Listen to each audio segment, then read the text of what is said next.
Episode की शुरुआत में हम लोग एवर सिटी को देखते हैं, जिसकी बीचों बीच हम लोग एक वेलकेरी की फोटो को देखते हैं जिसका नाम ली युनजी था। और उसी की स्टैचू के नीचे हम लोग देखते हैं कि भंडारा चल रहा था, जिसको ऑर्गेनाइज करने वाली सिटी की वैंग याओ थी, जो कि सिटी लॉर्ड की डॉटर है। और उसी भंडारे के सामने हम लोग मेन कैरेक्टर को देखते हैं। वैसे मैं इसके बारे में बताना तो नहीं चाहता था क्योंकि वो स्पॉइलर हो सकता है, लेकिन फिर भी जान लो कि ये गजनी है। ये अपने पास्ट के बारे में भूल गया है। अब आगे तुम अंदाजा लगा लो कि ये क्या होगा। मेन कैरेक्टर भी कटोरा लेके लाइन में लगा हुआ था थोड़े से खाने के लिए, और वो वेलकेरी की स्टैचू को देखते हुए कहता है कितनी खूबसूरत औरत इस सिटी को चला रही है। खैर भंडारे का खाना मिलने के बाद ये खाने को एंजॉय करके बैठा ही था कि तभी भंडारे के सामने जितने लोगों ने भी खाना खाया था उन सभी के ऊपर पॉइजन का असर होने लगा था। और वो लोग चिल्लाते हुए कह रहे थे कि मैंने बोला था कि वेलकरीज इतने दयालु नहीं होते हैं। दरअसल खाने के अंदर जहर था। मेन कैरेक्टर के ऊपर भी जहर का असर होता है, लेकिन वो बेहोश होने से पहले हम लोगों को बताया जाता है कि वो लू वेरी से है और वो एक सिल्क फार्मर है। और वो सिटी लॉर्ड को थोड़े से सिल्क डिलीवर करने के लिए जा रहा था, तभी कुछ लुटेरों ने उसके ऊपर हमला कर दिया और इसके पास इन कपड़ों को छोड़ के कुछ भी नहीं बचा। और मेन कैरेक्टर यही कहता है कि वो मरना नहीं चाहता है। जिसके बाद हम लोग एवर सिटी के प्रिजन को देखते हैं, जहाँ पे हम लोग मेन कैरेक्टर को डायरेक्ट उसी वेलकेरी के साथ में देखते हैं जिसके स्टैचू को हमने देखा था। अब इसकी शकल दिखा दी गई है, तो नामकरण भी किया जाता है युनजी।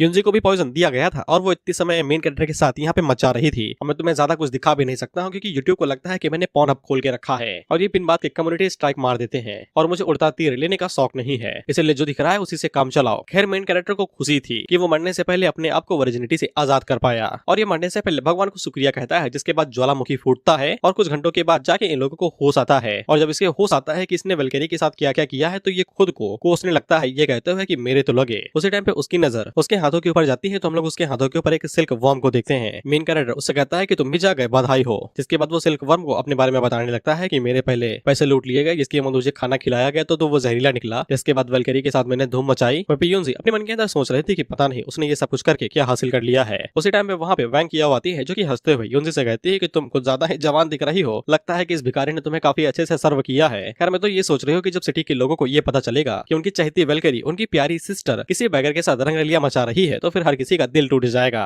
जिसके बाद वो हंसते हुए वहाँ से चली जाती है। और फिर मेन कैरेक्टर झांकते हुए वेलकेरी से कहता है कि तुम्हें तो फेंक दिया गया है। तो युनजी उसके मुंह के ऊपर घूंसा मारती है और उसे कहते हैं कि आंखों से ढूंढो नहीं, हरामी साले। इस पे मेन कैरेक्टर आगे से आंसू बहाते हुए कहता है मुझे क्यों मारा भाई, मैं भी तो विक्टिम हूँ। तो वेलकेरी उसे कहती है। तो फिर मेन कैरेक्टर उसे कहता है कि वो देख नहीं रहा था, बस वो यहाँ से बाहर निकलने का कोई तरीका ढूंढ रहा था। इसके बाद वो अपने सिल्क वर्म को जालियों के पास रखता है, तो वो जल्दी से उन सभी जालियों को खा लेता है और ये दोनों ही अपनी तारीफ करने लगते हैं और इनकी नाक लंबी हो जाती है। हालांकि युनजी को ये सिल्क वर्म कुछ ज्यादा खास नहीं आया था, तो मेन कैरेक्टर डिसअपॉइंट हो जाता है और रोने लगता है। युनजी उसे कहती है हाँ बढ़िया है, बस मेरी मदद करो बाहर निकलने में। मेन कैरेक्टर उसे कहता है कि तुम तो वेलकेरी हो, कुछ ज्यादा ही स्ट्रॉन्ग हो, तुम्हें मेरी हेल्प क्यों चाहिए। वेलकेरी आगे से बताती है तेरे साथ मुझे भी पॉइजन दिया गया है, मैं इस समय कमजोर हूँ। इसमें मेन कैरेक्टर ऐसे कहता है ना मैं अंधा हूँ, मुझे कुछ दिखाई नहीं दे रहा। तो फिर युनजी उसके ऊपर घूंसे मारती है, ये कहते हुए कि अच्छा अंधे हो तो फिर तुम्हें अधवारा भी कर देती हूँ। तो फिर मेन कैरेक्टर को मदद करने ही पड़ती है। जिसके बाद युनजी उसके कंधों के ऊपर चढ़ती है और उसके मुंह के ऊपर लात मार के वहाँ से बाहर निकल जाती है। मेन कैरेक्टर उसे कहता है कि मुझे तो बाहर निकालो, और वो मन के अंदर सोचता है कि जितनी खूबसूरत औरत उतना कम भरोसा करना चाहिए। The most coated line. लेकिन युनजी वहाँ से जाती नहीं है, वो लौट के आती है और मेन कैरेक्टर को बोरा देती है पहनने के लिए। जिसके बाद वो उसे बाहर निकाल लेती है। जिसके बाद युनजी एक सीक्रेट टनल का इस्तेमाल करती है शहर से बाहर निकलने के लिए। वहीं पे हम लोग ऊपर शहर को देखते हैं, तो उसके ऊपर आग बरस रही थी क्योंकि वहाँ पे एक ड्रैगन आ गया था अटैक करने के लिए। और जैसा कि सीरीज का नाम है ड्रैगन मास्टर, तो फिर इसको कंट्रोल करने वाला एक बंदा था। वहीं पे हम लोग डेप्यूटी सिटी लॉर्ड को देखते हैं, जो कि अपने शहर को डिस्ट्रॉय होता हुआ देख के काफी ज्यादा हैरान हो रहा था। और हम लोग उसके पीछे लू साओ को देखते हैं, जो कि इस ड्रैगन का ड्रैगन मास्टर है। और सिटी लॉर्ड उसे पूछता है कि हमने तो तुम्हें कभी उंगली भी नहीं की, तो फिर तुम हमारे साथ ऐसा क्यों कर रहे हो। लू साओ आगे से युनजी की फोटो निकालता है और सिटी लॉर्ड से कहता है कि मुझे ये चाहिए, कहाँ पे है। साइड से वो किया हो। लू साओ से कहती है कि वो एक बैगर के साथ सो चुकी है, तो फिर वो इस दुनिया की सबसे घटिया औरतों में से एक हुई, क्या तुम अभी भी उसके बारे में सोच रहे हो। इसके बाद ये लू साओ के ऊपर डोरे डालने की कोशिश करती है, लेकिन लू साओ इसे गर्दन से पकड़ के उठा लेता है और उससे कहता है कि तुमने उसे छूने की जरूरत की, अगर वो एक हीरा नहीं है तो फिर तुम भी किसी घटिया कीचड़ से कम नहीं हो और इस दुनिया को तुम्हारी जरूरत नहीं है। जिसके बाद लू साओ का ड्रैगन वहाँ पे आता है, जो कि इन लोगों के ऊपर ही अटैक करता है। इसका बाप तो एक झटके के अंदर मर जाता है, लेकिन वो किया आगे से नहीं मरती है और वो हंसते हुए लू साओ को आखिरी बार उंगली करके जाती है, ये कहते हुए कि अच्छा तो तुम उसके लिए ड्रैगन मास्टर बने थे, तुम पहले उसकी आंखों में एक धूल के बराबर भी नहीं थे, तो फिर तुमने वो सब कुछ किया जो तुम कर सकते थे उसकी अफेक्शन जीतने के लिए, लेकिन उसने फिर भी तुम्हें बस एक नौकर की तरह ट्रीट किया। लेकिन अब जब तुम शक्तिशाली हो गए हो, तो फिर तुमने सोचा कि वो तुमसे इंप्रेस होगी, लेकिन मैंने वो बर्बाद कर दिया। तुम्हारी प्यारी गॉडेस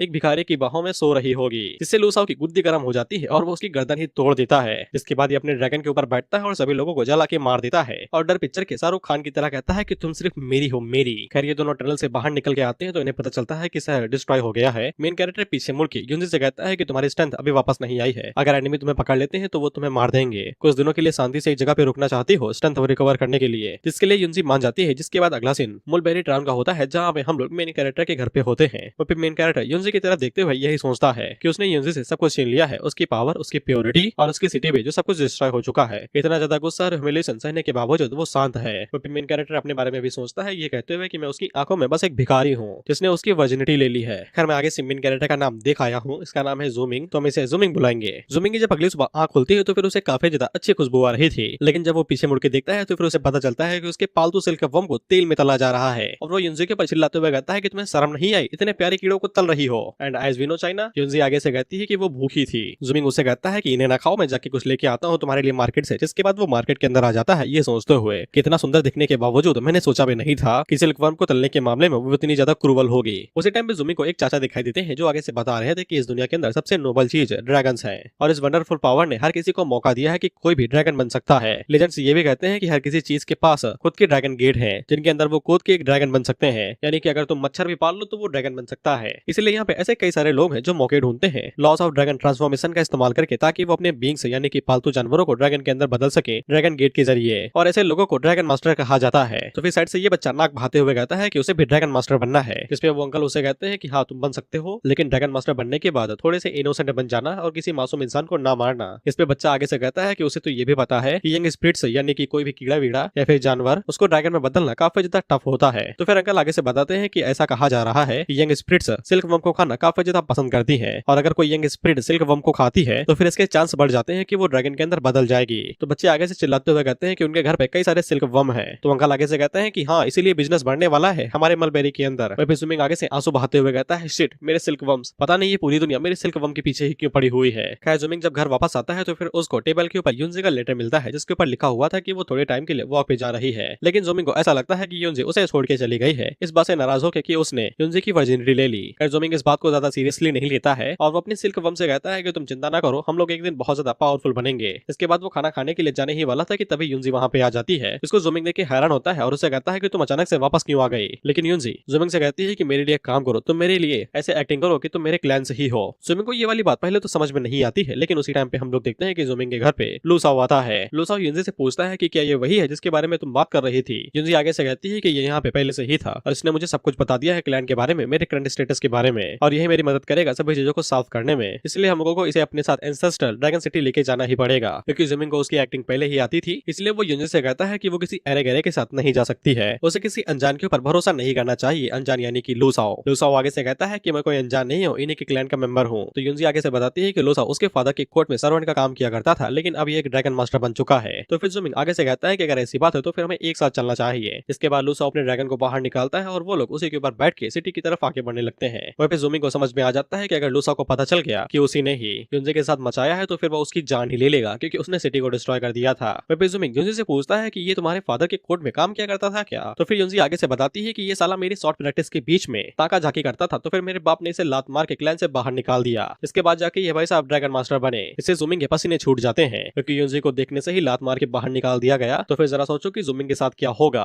और जोमिंग ने जो कांड किया है उसके बारे में बताने की मुझे जरूरत नहीं है। युंजी आगे से बताती है कि ये खुन्नस में है और ड्रैगन मास्टर भी है, पता नहीं ये क्या करेगा। इसमें जोमिंग आगे से बताता है कि इसने तुम्हें डायरेक्टली किडनैप नहीं किया है, ऐसा लगता है कि ये मौके का फायदा उठाना चाहता है ताकि ये तुम्हारे क्लैन के अंदर दोबारा घुस सके, इसलिए तुम्हें जबरदस्ती अपने साथ लेके जा रहा है। लूसाओ को उन दोनों की खुशबू से बहुत ही ज्यादा दिक्कत हो रही थी, इसलिए वो अपने ड्रैगन को नीचे डाइव करता है। तो ये दोनों काफी ज्यादा घबरा जाते हैं, लेकिन इसमें घाटा लूसाओ को ही था। इसे जोमिंग को बहाना मिल जाता है युंजी को कसके पकड़ने का और ये दोनों मौज काटने लगते हैं। थोड़ी देर में ड्रैगन नीचे लैंड होता है तो जोमिंग उसे कहता है कि साले मारना चाहता है क्या हमें। तो लूसाओ पीछे मुड़ के आगे से कहता है कि मेरा ड्रैगन कुछ ज्यादा ही गुस्सैल है, अगर कोई उसके ऊपर बैठे तो ये बहुत ज्यादा गुस्सा हो जाता है। लेकिन ली फैमिली का मेंबर होने के बावजूद तो युंजी को ऐसे कैसे छू सकते हो। तो युंजी उसके ऊपर लात मार के नीचे फेंक देती है। साथ ही में युंजी यहाँ पे ये भी बता देती है कि जोमिंग का एडमिशन ड्रैगन एकेडमी के अंदर करा दिया जाएगा ताकि वो ड्रैगन मास्टर बन सके। इसके बाद युंजी जोमिंग को यहाँ पे एंसेस्ट्रल ड्रैगन सिटी को दिखाती है। जोमिंग हम लोगों को बताता है कि एंसेस्ट्रल ड्रैगन सिटी एक एंसेस्ट्रल ड्रैगन की बॉडी से बनी हुई है। जब जोमिंग उस सिटी को चेक करता है तो वो सच में एक ड्रैगन की पूरी बॉडी से ही बनी हुई थी। इसके बाद अगला सीन ली फैमिली के रॉयल कोर्ट का होता है, जहाँ पे हम लोग देखते हैं कि युंजी के फादर उसके ऊपर कुछ ज्यादा ही गुस्सा थे और युंजी से कह रहे थे कि अगर वो खुद के ऑनर को ही यानी कि खुद की इज्जत को ही नहीं बचा सकती है तो वो सिटी को क्या खाक बचाएगी। लूसाओ युंजी की साइड लेने की कोशिश करता है, लेकिन ये बस एक पालतू कुत्ता ही था। जिसे युंजी का बाप इसे घुटनों पे टेकने को कहता है तो ये अपने घुटनों पे आ जाता है। और मुझे भी पूरी तरीके से यकीन है नहीं कि ये दोनों युंजी के माँ बाप हैं भी या नहीं, क्योंकि इनकी हरकतों से बिल्कुल भी ऐसा नहीं लगता है। खैर ये औरत जो भी थी युंजी को बदनाम ही करना चाहती थी, ये कहते हुए कि भले इसने अपनी इज्जत को खो दिया है लेकिन इसके पास अभी भी कमांडिंग पोस्ट रहेगी। तो युंजी का बाप आगे से कहता है कि मुझे नहीं लगता है कि इसके साथ जो इसके कैंप मेट्स भी होंगे वो इसके साथ शर्म को सह भी पाएंगे। जिसके बाद वो युंजी से कहता है कि उसे वेलकरी की पोस्ट से हटा दिया जाता है और बैटलफील्ड को बाकी गार्ड्स गार्ड करेंगे और उसकी छोटी बहन या फिर सगी या जुड़वा जो भी हो नैन लिंगसा सक्सेसर ऑफ डिवाइन मेडन की पोस्ट को ले लेगी और युनजे को यहाँ पे फॉरबिडन किया जाता है किसी से भी मिलने को और उसे हाउस के अंदर ही अरेस्ट कर लिया जाता है। इसके बाद ये लूसा से कहता है कि मैंने सोचा नहीं था कि तुम ड्रैगन मास्टर बन के वापस आओगे। इसके बाद ये लूसा की हल्की सी चापलूसी करता है और उससे कहता है मेरे तले रहोगे तो हलवा पेलोगे, जिससे ये काफी ज्यादा खुश हो जाता है। जिसके बाद ये दोनों यहाँ से कट लेते हैं। जिसके बाद लूसा युनजे की तरफ देखता है और उसे दोबारा कहता है चिंता न करो, इस दुनिया में कोई भी नहीं होगा तो मैं हूँ तुम्हारे लिए, मैं आपकी बहुत ही ज्यादा चिंता करता हूँ। मैं इसकी जितना घटिया तो नहीं था लेकिन इसका जो एक तरफा प्यार है वो मैं महसूस कर पा रहा हूँ। और ये एक तरह से युनजे को प्रपोज ही कर देता है। फ्लैशबैक्स आ रहे हैं हाई स्कूल के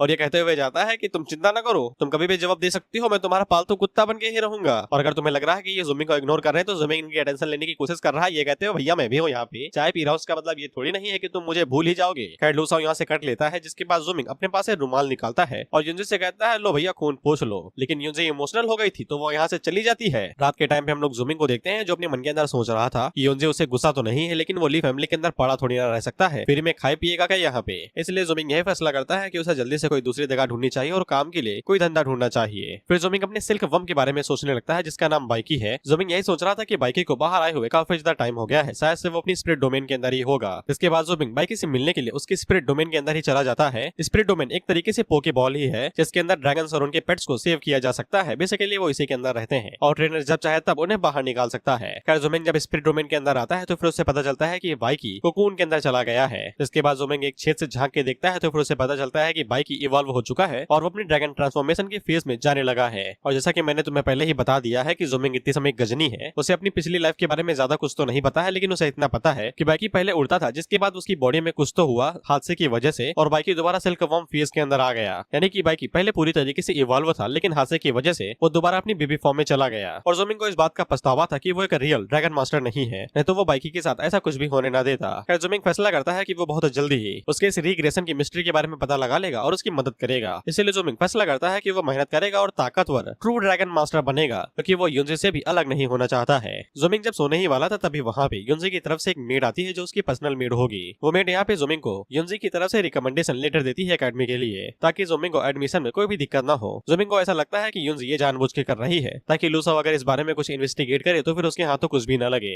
साथ ही वो मेड ज़ुमिंग को बताती है कि अगर तुम्हें एडमिशन मिल जाए तो फिर इतना याद रखना कि स्प्लिट लिंक सिलेक्शन के अंदर जरूर जाना। इसके बाद हम लोग ड्रैगन टेमिंग एकेडमी को देखते हैं जो दिखने में काफी ज्यादा कूल थी। ज़ुमिंग वहाँ पे जा ही रहा था कि तभी उसकी मुलाकात फैंग से हो जाती है जो कि एक पीच सेलर है। इन दोनों के बीच में कुछ ज्यादा सीरियस बात नहीं होती है, बस ये एक दूसरे का मजाक उड़ाते हैं और इनके बीच में शर्त लग जाती है कि ज़ुमिंग को कभी भी एडमिशन नहीं मिलेगा और अगर उसे एडमिशन मिल जाता है तो फिर फैंग उसको फ्री में पीच फ्रूट देगी और अगर ज़ुमिंग को एडमिशन नहीं मिलता है तो ज़ुमिंग को उसके सारे पीच फ्रूट खरीदने पड़ेंगे। इसके बाद हम लोग ज़ुमिंग को देखते हैं वो जैसे ही एकेडमी गेट के पास पहुंचता है और लेटर दिखाता है तो फिर उसे तुरंत एकेडमी के अंदर ले लिया जाता है। इसके बाद वो पीछे मुड़ के फैंग को दिखाना चाहता था लेकिन वो अपने सफल वल बेचने में बिजी थी, जिससे ज़ुमिंग को समझ में आ जाता है कि अनजान लोगों से बातें और शर्तें बिल्कुल भी नहीं लगाया करते हैं। इन लोगों को एकेडमी ले जाने के लिए यहाँ पे खुद ब खुद एक ड्रैगन आया था जिसके ऊपर ये लोग बैठ जाते हैं और हमारी मुलाकात दो और नए कैरेक्टर से होती है जिनमें से पहले का नाम नान ये था और दूसरे वाले का नाम ली साओ था। ली साओ को चेयर करने वाले उसकी तरफ से कई सारे विलेजर्स आए थे जो उसे अपना हीरो मानते हैं और उसे कहते हैं तू हमारी शान है, अगर नाक कटाए तो नाक रगड़ देंगे जमीन पे। इस पे ली साओ को शर्म आने लगती है और वो उन लोगों से कहता है कि नाक रगड़नी है तो रगड़ दो, मुंह रगड़ दो, लेकिन ऐसे चिल्लाओ नहीं, शर्म होती है। यहाँ पे ली साओ और ज़ुमिंग की दोस्ती हो जाती है और साथ ही में नान ये से, लेकिन वो ज्यादातर चुप ही रहता है। इसके बाद अगला scene direct split link selection का ही होता है। वहाँ का जो ऑफिसर था वो उन लोगों से कहता है कि जल्दी से यहाँ पे रजिस्टर करो और अपने लिए कोई स्प्रिट चुन लो। बेसिकली स्टार्टर पोकेमॉन वाला सिस्टम था, कोई भी जानवर चुन लो और उसे कल्टीवेट करवाओ। यार यहाँ पे कई तरीके के पशु पक्षी थे, सभी लोग उन्हें देख के बहुत ज्यादा खुश हो जाते हैं और अपने लिए अलग अलग तरीके के स्पिरिट चुनने लगते हैं। वहीं पे नानी इन लोगों को एडवाइस भी दे देता है कि जब अपने लिए स्पिरिट चुनना तो फिर बुद्धि का इस्तेमाल करना, खूबसूरती का नहीं। पता चले कोई भी ऐरा गैरा स्पिरिट लिंक उठा लिया और बाद में पता चला कि गेट ही नहीं है उसके पास, वो ड्रैगन बन ही नहीं सकता है और सारी मेहनत चली गई तेल लेने।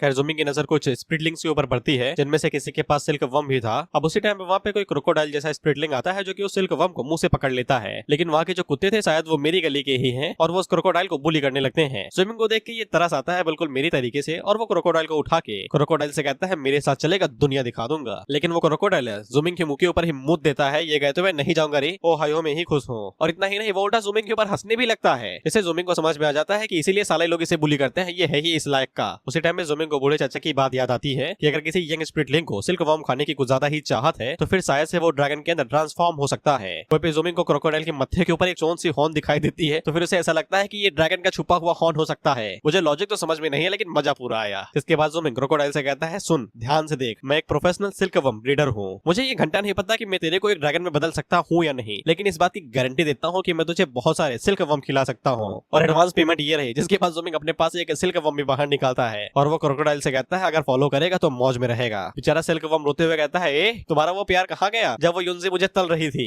खैर क्रोकोडाइल को और क्या चाहिए था, खाने को मिल गया, हगने को मिल गया, बस काफी है और वो जल्दी से हाँ कह देता है। तो फिर ज़ूमिंग अपने हाथ की उंगली काटता है और ब्लड का इस्तेमाल करते हुए क्रोकोडाइल के साथ में सोल बाइंडिंग कर लेता है। अब ये इसका ऑफिशियल पेट बन गया है। बाकी ये ड्रैगन के अंदर कैसे ट्रांसफॉर्म होंगे तुम ये देखना। खैर ज़ूमिंग एक अच्छा ट्रेनर था, इसीलिए वो क्रोकोडाइल के लिए अपने घर के सामने ही तालाब खोद देता है और उससे कहता है कि तुम इसके अंदर मौज काटो। फिर क्रोकोडाइल को ये तालाब कुछ ज्यादा ही पसंद आता है तो वो उसी के अंदर कूद जाता है। इसके बाद ज़ूमिंग भी बात लेने के लिए चला जाता है। वह अगले सुबह क्रोकोडाइल उसे जगाने के लिए आता है और उसके मुंह के ऊपर लात मार के सीधा नीचे लैंड होता है। ज़ूमिंग जब उसकी तरफ देखता है तो ये पुशअप्स मार रहा था। ज़ूमिंग अपने पास एक और सिल्क वर्म बाहर निकालता है और उसको देते हुए कहता है कि तुम्हें ट्रेनिंग को ज्यादा ही पसंद है ना, ये लो मेरी तरफ से रिवॉर्ड, प्रोटीन समझ के पी जाओ। इसके बाद हम लोग ज़ूमिंग को देखते हैं जो कि क्रोकोडाइल को ट्रेनिंग करवाने के लिए एक झंडे के पास ले आया था। फिर क्रोकोडाइल को भी ट्रेनिंग पसंद थी, इसलिए वो पूरी तरीके से मौज काट रहा था और प्रैक्टिस कर रहा था। उसी टाइम में ज़ूमिंग की नजर पड़ती है तो ये कुछ ज्यादा ही आगे जा रहा था, सीधे नीचे गिरने वाला था। तो ज़ूमिंग भागते हुए पानी के अंदर जाता है और क्रोकोडाइल को बाहर निकाल के फेंक देता है। लेकिन ज़ूमिंग की किस्मत कुछ ज्यादा ही खराब थी, इसलिए उस पेड़ की टहनी टूट जाती है और ज़ूमिंग बह के नीचे गिरने लगता है। तो हम लोग यहाँ पे पोकेमॉन वाला सीन देखते हैं। क्रोकोडाइल ज़ूमिंग को बचाने के लिए पानी के अंदर कूद जाता है और उसे बचाने के चक्कर में ये इवॉल्व हो जाता है और अपनी सेकंड फेज के अंदर आ जाता है, क्योंकि अब ये क्रोकोडाइल ड्रैगन बन चुका था।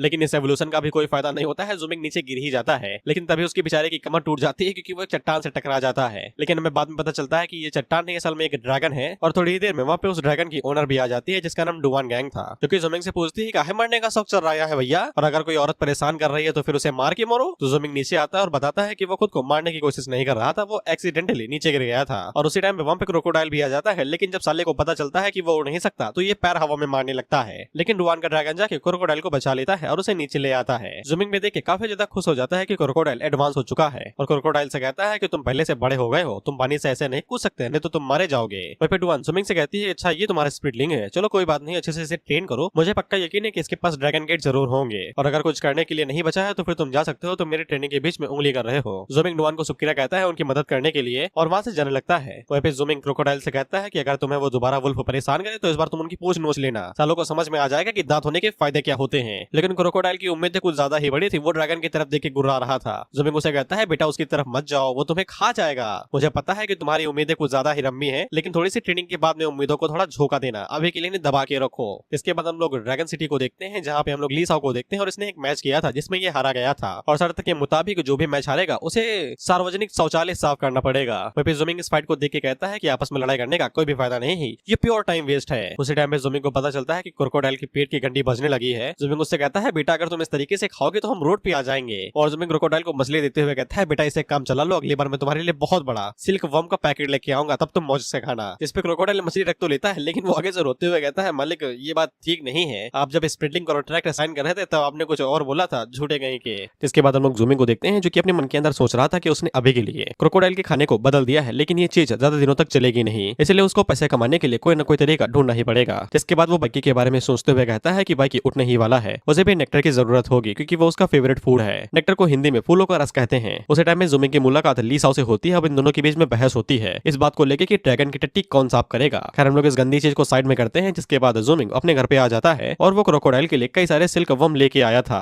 वहीं पे ये बेचारा अभी भी मछली ही खा रहा था, लेकिन इसकी नजर जैसे ही सिल्क वर्म के ऊपर पड़ती है तो ये मछली को थूक के टोकरी के अंदर छलांग लगा देता है और सिल्क वर्म को खाने लगता है और कुछ देर में इसका पेट गुब्बारे की तरह फूल जाता है। क्योंकि ज़ूमिंग का खर्चा ड्रैगन हॉल को साफ करने से नहीं चल सकता है, इसलिए वो ड्रैगन हॉल के मिशन एरिया के अंदर आ जाता है जहाँ पे कई सारे मिशन थे, लेकिन वो सभी ज़ूमिंग की औकात के बाहर के थे। इसलिए ज़ूमिंग एक नॉर्मल से मिशन को चूज कर लेता है जो कि ब्लूफिश को मारना था, जो उसी लेक के अंदर है जहाँ पे कुछ टाइम पहले ज़ूमिंग और क्रोकोडाइल प्रैक्टिस कर रहे थे। इसके बाद ज़ूमिंग क्रोकोडाइल को लेके उस लेक के अंदर आ जाता है और क्रोकोडाइल लेक के अंदर जाके उन्हें पकड़ने की कोशिश करता है, लेकिन ज़ूमिंग को बाद में पता चलता है कि ब्लूफिश क्रोकोडाइल से ज्यादा तेज है और वो क्रोकोडाइल से कहता है कि वो तुमसे तेज है, तुम उनके सामने कुछ भी नहीं हो। तो क्रोकोडाइल ज़ूमिंग से कहता है मालिक आपको ये पता चला, मैंने तो पहले ही बता दिया था। इसीलिए ज़ूमिंग क्रोकोडाइल को लेकर दोबारा झरने के पास आ जाता है ट्रेनिंग करने के लिए, और वो क्रोकोडाइल से कहता है कि अगर तुम उल्टे बहाव में प्रैक्टिस करोगे चलने की तो फिर तुम्हारी स्पीड पहले से ज्यादा बढ़ जाएगी। जिसके बाद वो क्रोकोडाइल को उठा के पानी के अंदर फेंक देता है, जिस पर क्रोकोडाइल आगे से रोते हुए कहता है कि मुझे इस जगह से नफरत है इस जगह से। लेकिन फिर भी ज़ूमिंग के लिए वो प्रैक्टिस करते रहता है और दिन से रात हो जाती है। वहीं पे क्रोकोडाइल की आंखें बता रही हैं कि वो किसी भी टाइम पे ढेर हो सकता है, लेकिन ज़ूमिंग उससे कहता है कि तुमने आज काफी ज्यादा अच्छा काम किया है, इसलिए मैंने तुम्हारे लिए कई सारे सिल्क वर्म के लिए इंतजाम किया है। जिससे क्रोकोडाइल काफी ज्यादा खुश हो जाता है और ज़ूमिंग से कहता है अभी चलो घर पे। जिसके एक हफ्ते बाद हम लोग देखते हैं कि क्रोकोडाइल दोबारा एडवांस लेवल पे जा चुका था और ये दोबारा इवॉल्व हो गया था। ज्यादा कुछ बदलाव नहीं हुआ था, बस इसका साइज बढ़ गया था। ज़ूमिंग उससे कहता है कि अब तुम रेडी हो चुके हो ब्लू फिश को पकड़ने के लिए, जिसके बाद ये दोनों भागते हुए लेक के पास आ जाते हैं क्योंकि क्रोकोडाइल अब इवॉल्व हो गया था, तो उसके लिए ब्लू फिश को पकड़ना कोई बड़ी बात नहीं थी और वो काफी आसानी के साथ कई सारे ब्लू फिश को पकड़ के ज़ोमिंग को दे देता है। इसके अगले सीन में हम लोग देखते हैं कि ज़ोमिंग ने मिशन पूरा कर लिया था, तो फिर उसे थोड़े बहुत पैसे मिल गए थे जिनकी मदद से वो फ्रेश ड्रैगन फ्रूट खरीद सकता है। लेकिन तभी ज़ोमिंग के पास फैंग आती है जो कि उससे कहती है कि तुम कहाँ भाग गए थे, तुमने वादा किया था कि तुम मुझसे सारे पीच फ्रूट खरीदोगे। तो ज़ोमिंग आगे से उसे टोकन दिखाता है जो ड्रैगन अकेडमी का था। जैसे फैंग को समझ में आ जाता है कि वो शर्त हार गई है और उसे अब ज़ोमिंग को कई सारे पीच फ्रूट देने पड़ेंगे। फैंग उसे कहती है कि तुम्हें चाहिए तो फिर ले लो, हमारी फैमिली सब कुछ बेचती है, सब कुछ,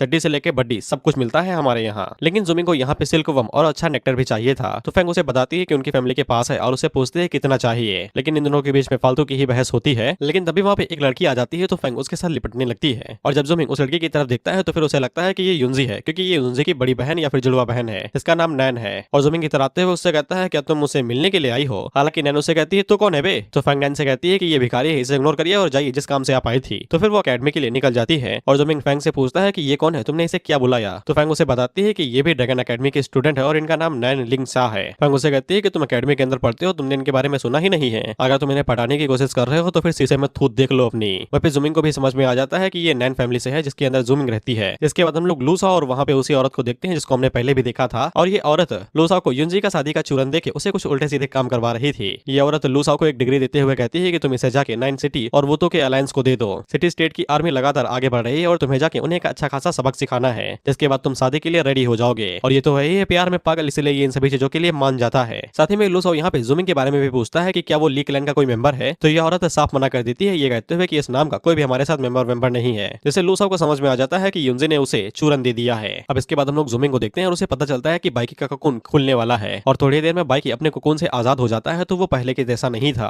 अब ये पहले से और भी ज्यादा बड़ा हो गया था। वहीं पे क्रोकोडाइल की तो आंखें बाहर आ जाती हैं और वो मन के अंदर सोचता है शिट, मैं अकेला नहीं हूँ। वहीं पे बाइकी जैसे ही बाहर निकलता है तो वो ज़ोमिंग को प्यार देने लगता है। तो ज़ोमिंग उसे कहता है कि इतना मक्खन लगाने की जरूरत नहीं है, मैंने पहले ही तुम्हारे लिए नेक्टर तैयार कर दिया है। तो फिर बाइकी अपना नेक्टर पीने लगता है और क्रोकोडाइल को भी थोड़ा सा चाहिए था। वहीं पे ज़ोमिंग बाइकी को बताता है कि ये क्रोकोडाइल है तुम्हारा साथी। वहीं पे क्रोकोडाइल बाइकी से कहता है hello pretty darling, how are you. तो फिर बाइकी उसको तिरछी नजरों से देखती है और उसे जमा देती है। ज़ोमिंग उसे पूछता है bro are you okay. Crocodile आगे से कहता है ना, कांप रहा हूँ। खैर इन दोनों की आपस में बनती नहीं है और उसी टाइम में ज़ोमिंग को दिखाई देता है कि कई सारे लोग आखिरी महीने के लेसन के लिए जा रहे हैं, तो फिर ज़ोमिंग को भी जाना पड़ेगा। इसके बाद अगला सीन ड्रैगन अकेडमी के लार्ज स्केल हॉल का होता है, जहाँ पे हम लोग देखते हैं कि लूसा के बारे में बात हो रही थी कि वो आसपास की सिटीज के ऊपर अटैक करने के लिए जा रहा है अपने गिल्डेड फायर ड्रैगन के साथ में, क्योंकि वो लोग रिबेलियन कर रहे हैं। इसके बाद ये टॉपिक चेंज होकर ड्रैगन्स के ऊपर आ जाता है कि किस किस की स्पिरिट ड्रैगनाइज हो रही है। वहाँ पे कुछ लोग कह रहे थे कि मेरी स्पिरिट हो रही है और कुछ लोग नानिये के बारे में बात कर रहे थे कि उसका ड्रैगन काफी ज्यादा स्पेशल है, वो तो पहले ही ड्रैगनाइजिंग के फेज में जा चुका है। वहाँ पे ये वाला बंदा जो ज़ोमिंग के कंधे के ऊपर हाथ रखे हुए है, ये उन दोस्तों में से एक है जिनको आपस में लड़ाई करवाने में कुछ ज्यादा ही चुलाती है और ये ज़ोमिंग और नानिये को आपस में भिड़वा देता है। ज़ोमिंग भी इस बात को समझ जाता है, लेकिन अब देर हो चुकी थी, क्योंकि नानिये ज़ोमिंग से कहता है कि तुम एक भिखारी हो जिसने अकेडमी के अंदर एडमिशन लिया है और तुम बस अपने इस सफेद मुर्गे के साथ क्या ही उखाड़ लोगे, मेरे ग्रीन ड्रैगन के सामने ये एक पल के अंदर भी टिक नहीं पाएगा। वहाँ पे ज़ोमिंग को लड़कियों के सामने शो ऑफ करने में कोई दिक्कत तो नहीं है, लेकिन अगर कोई उसके पालतू जानवर बाइकी के बारे में थोड़ा भी कुछ बोले तो वो सहन नहीं कर सकता है। इसके बाद वो बाइकी से कहता है बाबू उठो और अपना जलवा दिखाओ। तो फिर बाइकी उड़ने लगता है और ऊपर से ये सफेद और ऊपर से आइस इफेक्ट, तो ये और ज्यादा सुंदर दिखता है। लड़कियां तो इसके ऊपर मदहोशी हो जाती हैं। इसके बाद बाइकी उड़ते हुए एक पत्थर के ऊपर बैठ जाता है और अपने पंखों को फैलाने लगता है। तो फिर हम लोग नानिये को देखते हैं जो कि अपने स्पिरिट डोमेन के अंदर से एक ड्रैगन को बाहर निकालता है। अब स्पिरिट डोमेन सिर्फ उन्हीं के पास होती है जिनके पास एक असली ड्रैगन फेस के अंदर कोई उनका स्पिरिट चला जाता है। तो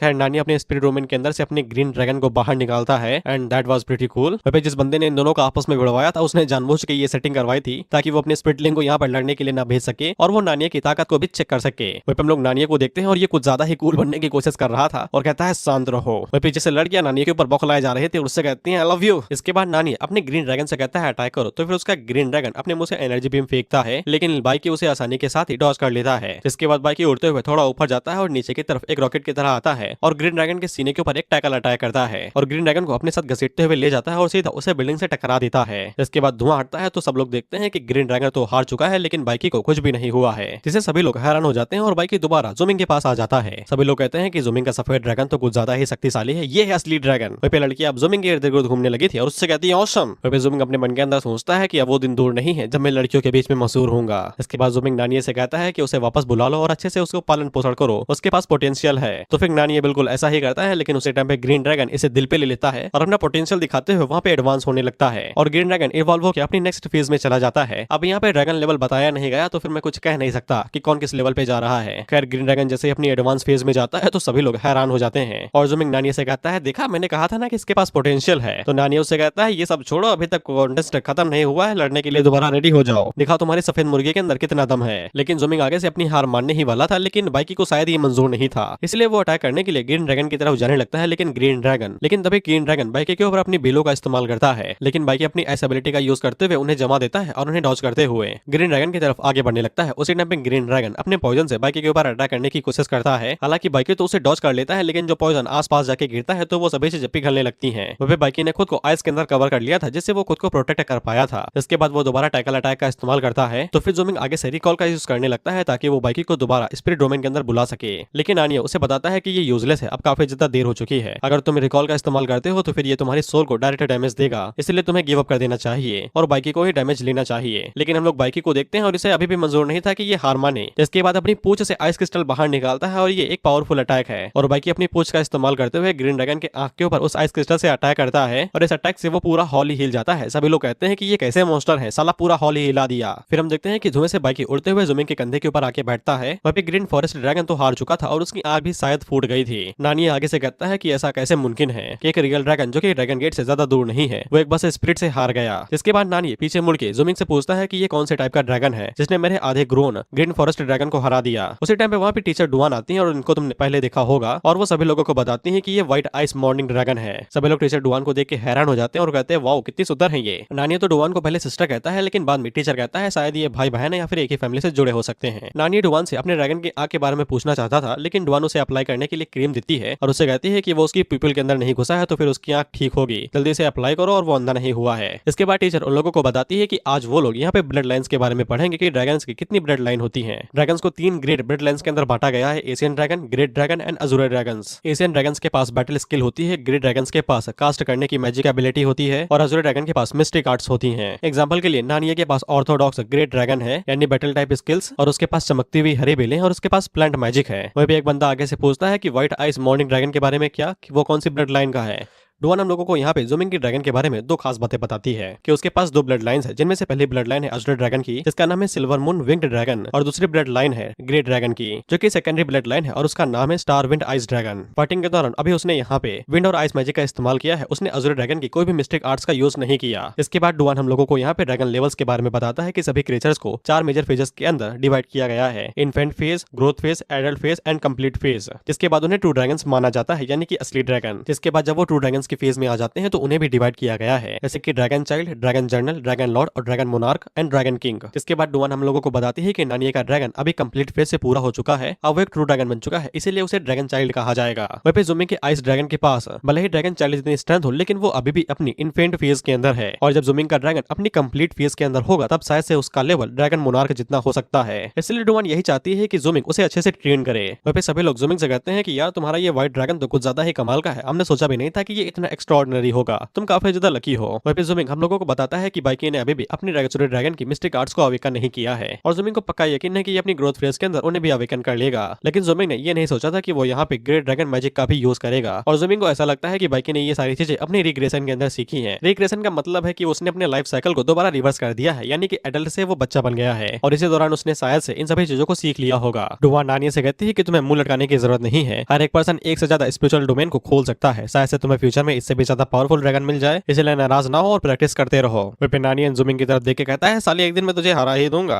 खैर इसके बाद हम लोग ज़ूमिंग को उसके घर पे देखते हैं और ज़ूमिंग इसी बारे में सोच रहा था कि उसे बाकी की ग्रोथ फेज को काफी अच्छे से ट्रेन करना पड़ेगा। अगर उसको ठीक से न्यूट्रिएंट यानी कि पाला पोसा नहीं गया तो फिर शायद वो अपनी अजूर मिस्टिक ड्रैगन को अवेकन ही नहीं कर पाएगा और वो हमेशा के लिए दफन हो जाएगी। इसलिए ज़ूमिंग को चाहिए था पैसा ताकि वो अच्छे से नेक्टर खरीद सके। उसी टाइम में ज़ूमिंग को बाहर से आवाज आती है जो कि डुआन की ही थी और वो कह रही थी कि मैं तुम्हें ब्राइट फ्यूचर की दुआ देती हूँ। तो ज़ूमिंग बाहर निकल के देखता है तो फिर उसे दिखाई देता है कि क्रोकोडाइल मजे लूट रहा था गरम गरम और नरम नरम चीजों का। ज़ूमिंग उसे देखे कहता है साला एक नंबर का ठरकी है ये, पता नहीं मैंने इसको अपना पेट क्यों बना लिया। जिसके बाद वो डुआन से पूछता है कि आपको कुछ काम है क्या टीचर। तो डुआन ज़ूमिंग से कहती है कि उसे थोड़ी सी मदद चाहिए। इसके बाद वो इन दोनों को उसी वाटरफॉल के पास लेके आती है जहाँ पे सभी लोग ट्रेनिंग करते हैं और वो इन लोगों को बताती है कि इस वाटरफॉल के नीचे 100 साल पुराना एक मॉन्स्टर है जिसकी स्ट्रेंथ इतनी ज्यादा हाई नहीं है, लेकिन जब भी वो अपने डीप रिवर ड्रैगन को बाहर निकालती है तो वो डर के मारे पत्थरों के पीछे छुप जाता है। उसको मारना बच्चों को खा ले डिवाइन मिस्टिक आर्ट का यूज करते हुए, लेकिन इससे वो बाकी क्रिएचर्स को हट कर सकती है और ऑर्डिनरी फिश बस मारी जा सकती हैं। इसलिए डुआन को क्रोकोडाइल की जरूरत है ताकि वो अंदर जाए और उस मॉन्स्टर को बाहर निकाल लाए। ज़ूमिंग भी उससे कहता है कि तुम ये कर सकते हो दोस्त, तुमने देखा है ना रिवर ड्रैगन को कि वो कितना ज्यादा शक्तिशाली है। लेकिन क्रोकोडाइल को तो पता है कि उसे चारी की तरह इस्तेमाल किया जा रहा है और वो रोते हुए कहता है कि तुम सब लोग मुझे चारा समझते हो ना। जिसके बाद वो आराम और कंफर्ट ढूंढने के लिए डुआन की तरफ आगे बढ़ने लगता है और गलत जगह पे जाके चिपक जाता है। डुआन उससे कहते हैं तुम्हें चिंता करने की जरूरत नहीं है, तुम्हें कुछ भी नहीं होगा, यू आर पावरफुल। जिस पे क्रोकोडाइल आगे से कहता है कि हाँ मैं करूंगा।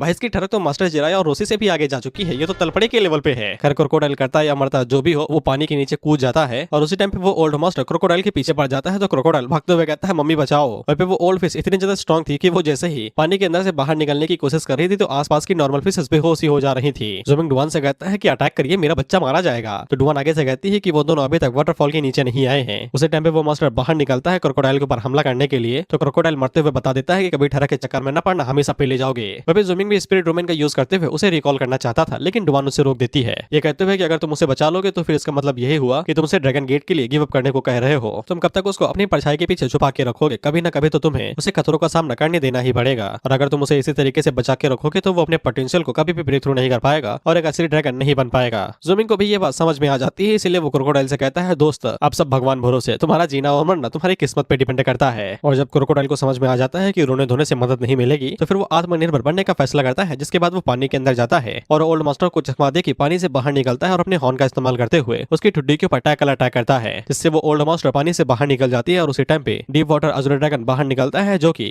उस मास्टर की गर्दन के ऊपर अटैक करता है और उसे एक झटके के अंदर मार के पानी के बाहर फेंक देता है। जैसे वो ओल्ड मास्टर एक झटके के अंदर ही मारी जाती है जैसा कि डुआन ने कहा था। लेकिन वो मछली सीधा जाके क्रोकोडाइल के ऊपर ही गिरी थी, इसलिए क्रोकोडाइल पानी के अंदर डूबने लगता है। लेकिन डुआन का ड्रैगन अपनी पूंछ की मदद से उसे पानी से बाहर निकाल लेता है और ज़ूमिंग उसे कहता है बहुत अच्छे, तुमने काफी अच्छा काम किया। तो क्रोकोडाइल आगे से खुश होकर कहता है कि मैंने वाटरफॉल फ्लूइड ड्रैगन के साथ मिलकर उस कैटफिश को मार ही दिया। इसके बाद हम लोग देखते हैं कि डुआन आगे बढ़ती है और उस कैटफिश के अंदर से उसके डिमोनिक पियरल को बाहर निकाल लेती है और वो ज़ूमिंग को देते हुए कहती है कि तुम इस पियरल का इस्तेमाल कर सकते हो इस क्रोकोडाइल के स्पिरिट को जल्दी ड्रैगनाइज करने के लिए। इसके बाद डुआन जाते हुए ज़ूमिंग से कहती है कि और हाँ तुम शाम को मेरे घर पे आ सकते हो फ्रॉस्टी स्नो ट्री का नेक्टर लेने के लिए, जो कि आम से नेक्टर के मुकाबले में काफी ज्यादा बेहतर रहेगा तुम्हारे आइस ड्रैगन के लिए। इसके बाद हम लोग शाम को ज़ूमिंग को देखते हैं और वो उनके घर से वो खास नेक्टर ले आया था और बाइकी को ये नेक्टर काफी ज्यादा पसंद आया था, इसलिए वो लगातार उसे एक झटके के अंदर पी जाता है और अपने पेट को गुब्बारे की तरह फुला लेता है। ज़ूमिंग अपने मन के अंदर सोचता है कि ये जैसे जैसे बड़े होते जा रहे हैं इन्हें पालना और ज्यादा मुश्किल हो रहा है, शायद से मुझे लाइब्रेरी जाके इनके बारे में थोड़ी बहुत पढ़ाई करनी चाहिए कि एक ड्रैगन को कैसे पाला पोसा जाता है।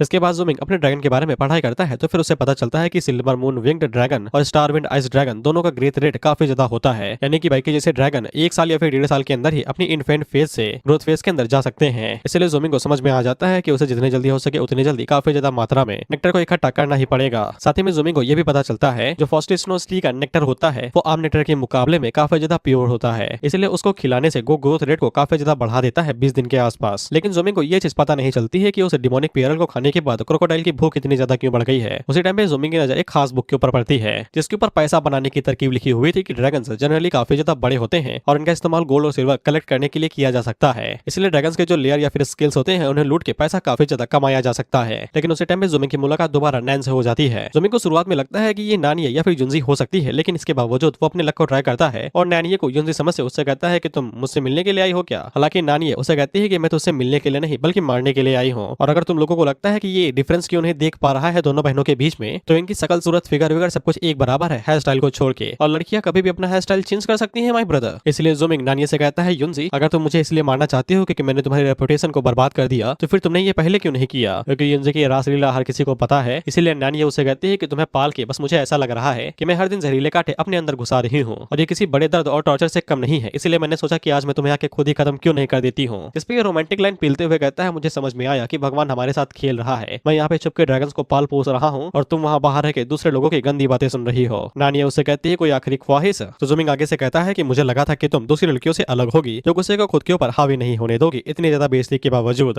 लेकिन कोई बात नहीं है, शुक्रिया मुझे ये एडवाइस लेटर देने के लिए ताकि मैं इस एकेडमी के अंदर आ पाया और यहाँ पे अच्छा समय बिता पाया। तो नानी अपने हाथ को पीछे करती है और उससे कहती है कि अच्छा उसने तुम्हें ये लेटर भी दिया था, और अब जाके इस गधे को पता चलता है कि ये युंजी नहीं उसकी छोटी बहन नैन लिंगसा है। और ज़ूमिंग उन लोगों से कहता है कि तुम दोनों बहनें एक ही घर के अंदर पैदा हुई हो ना, जिसमें नैन उसे बताती है कि उसने हमारे फादर का सरनेम लिया है और मैंने अपनी मदर का सरनेम लिया है, इसलिए वो लीक लैंड के अंदर रहती है और मैं नैन फैमिली के अंदर। इसके बाद नैन उसे कहती है कि उस लड़की ने एक छोटे से भिखारी को अपने बिस्तर के अंदर घसीटने दिया, इस वजह से युंजी से उसकी क्राउन पोजीशन छीन ली गई। ये सब कुछ तुम्हारी वजह से हुआ था, लेकिन इसके बावजूद उसने तुम्हें जीने दिया और यहाँ तक कि ड्रैगन ट्रेमर अकेडमी के अंदर भी भेज दिया, लेकिन तुम्हारी वजह से हम दोनों जुड़वा बहनों को अब यहाँ यहाँ पे बेइज्जती का सामना करना पड़ रहा है क्योंकि मैं उसकी बहन हूँ, तो फिर मुझे भी शर्मिंदगी का सामना करना पड़ रहा है। तो फिर जुमिंग उससे कहता है कि आप थोड़ा सा शांत रहिए और अपनी बहन से पूछे कि मैं किस टाइप का इंसान हूँ। जिसपे नैन उससे कहती है तुम्हें लगता है कि हम दोनों बहन कुछ ज्यादा ही क्लोज है और उसको लगता है कि उसके साथ जो कुछ भी हो रहा है सब कुछ मेरी वजह से हो रहा है। जुमिंग उससे कहता है कि अच्छा तुम भी विक्टिम हो, और वो अपने मन के अंदर सोचता है कि मेरी साली साहिबा मेरे साथ बात कर रही है, मुझे क्या करना चाहिए। नैन उससे कहती है कि तुम मुंह बंद रखो, मेरा तुम्हारे साथ कोई लेने देना नहीं है। इसके बाद वो जुमिंग के इर्द गिर्द घूमते हुए कहती है कि सब लोग तो कह रहे हैं कि तुम एक नंबर के भिखारी हो, गरीब हो, एकदम कूड़े में हो, तुम सने हुए एकदम गरीब आदमी, लेकिन दिखने में तो तुम बिल्कुल डिसेंट हो और थोड़े बहुत हैंडसम भी। तो इसकी नाक लंबी हो जाती है और कहता है क्या मैं सच में इतना खूबसूरत हूँ। तो फिर नैन उसका कॉलर पकड़ के उससे कहती है मुझे बताओ कि तुम दोनों के बीच में क्या चल रहा है, सच बताओ नहीं तो तुम्हारी गर्दन तोड़ दूंगी। जिसके बाद जुमिंग नानिया की टांगी पकड़ लेता है, जिसके बाद वो अपना टुकड़ा रोना शुरू करता है कि वो मूलबेरी के अंदर पहले कीड़े उगाया करता था और उसकी लाइफ काफी ज्यादा कंफर्टेबल जा रही थी, लेकिन एक दिन उसे लुटेरों ने लूट लिया, उसके सारे पैसे चुरा लिया और उसे गली में जाके पटक दिया। जिसके बाद वो भंडारे में खाना खाने के लिए गया तो फिर उसे जहरीला खाना दे के उसे मरने के लिए काल कोठरी के अंदर डाल दिया गया, लेकिन भगवान की कृपा से वो वर्जिन नहीं मरा। उसकी वो वाली रात कुछ ज्यादा ही सुहावनी और रंगीली भी थी, लेकिन नानिया उसके ऊपर लात मार के कहती है कि ये सब बकवास मेरे ऊपर नहीं चलेगी, झूठ बोल रहे हो। जुमिंग आगे से कहता है सच है भाई, जबान काट के दिखाऊं क्या। जिसके बाद नैन को समझ में आ जाता है कि युनजी ने जुमिंग को जिंदा इसलिए रखा है क्योंकि अगर जुमिंग मर जाता है तो फिर उसका स्टेटस हमेशा भिखारियों वाला ही रहेगा, लेकिन अगर वो यहाँ पे पढ़ लिख के थोड़ा सा बहुत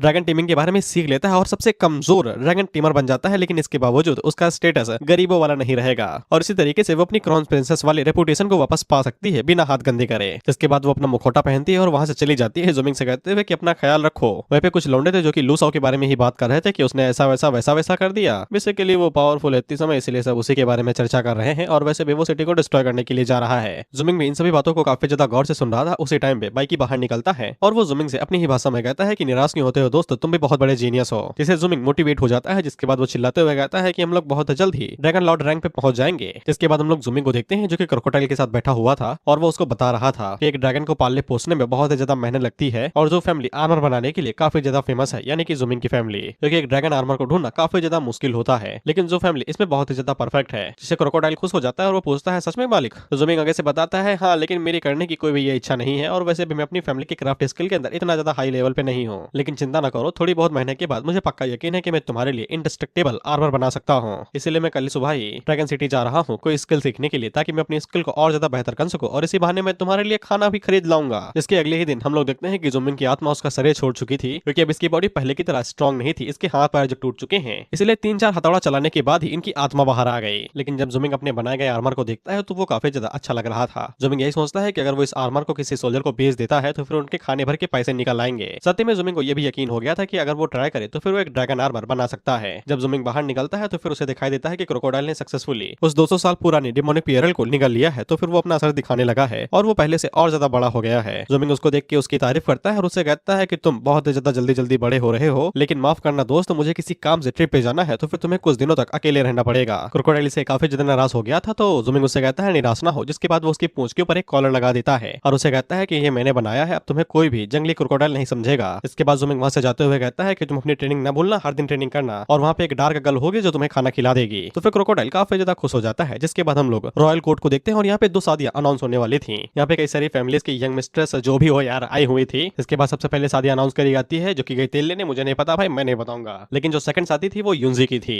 और युनजी की फैमिली लिंग फैमिली के अंदर कर दी जाती है। मुझे ये औरत शुरुआत से ही नहीं पसंद थी। अब जानते हो किसी को कोई दिक्कत हो ना हो, लेकिन इसे जरूर होती है और ये खड़ा होकर कहता भी है कि ये मामला कुछ ज्यादा ही आगे बढ़ रहा है। एक तो इनके नाम नहीं बताए गए, लेकिन ये बुढ़ा लूसा से कहता है कि बैठ जा, इतनी बेइज्जती मैं नहीं सहता भाई, इतना पावरफुल ड्रैगन है, मैं तो पिल देता एक एक को। एज यू नो पालतू कुत्ता, तो ये चुपचाप नीचे बैठ जाता है। इसके बाद ये बंदा खड़ा होता है जो कि एक आर्मी का जनरल था और ये उस औरत से कहता है कि कहीं ये लिंग साउ सिटी के उस हमले का रिस्पांस तो नहीं है जिसके बारे में हमने अभी बात की थी। सत्य में इस जनरल से हम लोगों को पता चलता है कि युनजी ने लिंग साउ सिटी के अंदर पहले बहुत ज्यादा मास्कर मचाया था, बहुत ज्यादा लोगों को मार दिया था, इसीलिए लिंग फैमिली कभी भी युनजी को अपनी डॉटर की तरह देखेगी नहीं और वो शादी के बिल्कुल खिलाफ है। जिसपे ये औरत आगे से कहती है बेशक लिंग साउ सिटी के जितने भी लोग हैं वहाँ पे सभी लोग इस शादी के खिलाफ है, इसलिए युनजी की शादी कोई नॉर्मल शादी थोड़ी नहीं, उसकी शादी एक क्यूबिन की तरह हो रही है। जिससे ये जनरल काफी ज्यादा हैरान होता है और सभी लोग भी, क्योंकि इस शादी से इन्हें कोई भी फायदा और इज्जत नहीं मिलेगी, बस एक तरीके का सौदा ही समझो। जिसपे ये बुढ़ा आगे से कहता है कि युनजी ने अपनी वर्जिनिटी पहले ही खो दी है, लेकिन ये अभी भी इन लोगों की एक मिस्ट्रेस है और इनके वेस्टर्न आर्मी पहले ही कोलैप्स हो चुकी है युनजी की वजह से, इसलिए अब वो लोग लिंग साउ सिटी के हमलों को और ज्यादा नहीं झेल सकते हैं, इसलिए वो लोग इस शादी का यूज करके इन सभी चीजों को रोकना चाहते हैं। जिसके बाद ये सभी चीजें डिसमिस होकर ये दोनों यहाँ से निकल जाते हैं। इसके बाद हम लोग लू साओ को देखते हैं और इसकी बहुत ज्यादा जल रही थी। जितना मुझे इसके लिए बुरा लगता है ये उतना चूतिया भी है। जिसके बाद हम लोग युनजी और इस जनरल को एक साथ देखते हैं, जहाँ पे ये जनरल युनजी से सॉरी कह रहा था क्योंकि ये रिश्ते में युनजी का अंकल लगता है। वहीं पे अंकल से हम लोगों को पता चलता है कि जो बुढ़ा अभी तक इन सभी चीजों को अंजाम दे रहा है वो युनजी का सगा बाप है और बेशक उसकी इन सभी हरकतों के पीछे उसी औरत का हाथ है, क्योंकि यूनजे की असली मदर तो इतने समय उनकी फैमिली वाली साइड पे ही है, नानी वाली साइड। खैर अंकल यूनजे से कहते हैं कि अगर तुम चाहो तो इन सभी चीजों को छोड़ के यहाँ से भाग सकती हो, मैं मदद करूंगा पूरी। तो यूनजे आगे से बताती है कि वो भागने के बारे में नहीं सोच रही है। इस पे अंकल हैरान होते हैं और वो यूनजे से कहते हैं कि भैया काहे अपनी जिंदगी इस तरीके से फालतू में बर्बाद करे हो, एक दो कौड़ी के एक्सचेंज ऑफर के लिए। और रही बात हमारी टेरिटरी के बॉर्डर्स की, तो फिर मैं अपनी जान पे खेल के अपनी सिटी की रक्षा करूंगा और उनके हमलों को कभी भी कामयाब नहीं होने दूंगा। यूनजे अंकल को बताती है कि आपको पता है कि वुडू सिटी के अंदर हम लोग जितना चाहे उतने लोगों को मार दे, लेकिन कभी भी वहाँ पे गद्दारी खत्म नहीं होगी। जिस पे अंकल आगे से बताते हैं कि वुडू के जो बारबेरियन है वो हमारी फर्टिलाइज सॉइल यानी कि मिट्टी का फायदा उठाना चाहते हैं, और अगर हम लोग अपने हाथों को पूरी तरीके से खोलते तो हम उन सभी बारबेरियंस को मार सकते हैं। तो यूनजे आगे से बताती है लेकिन फिर भी उनका कभी भी अंत नहीं होगा।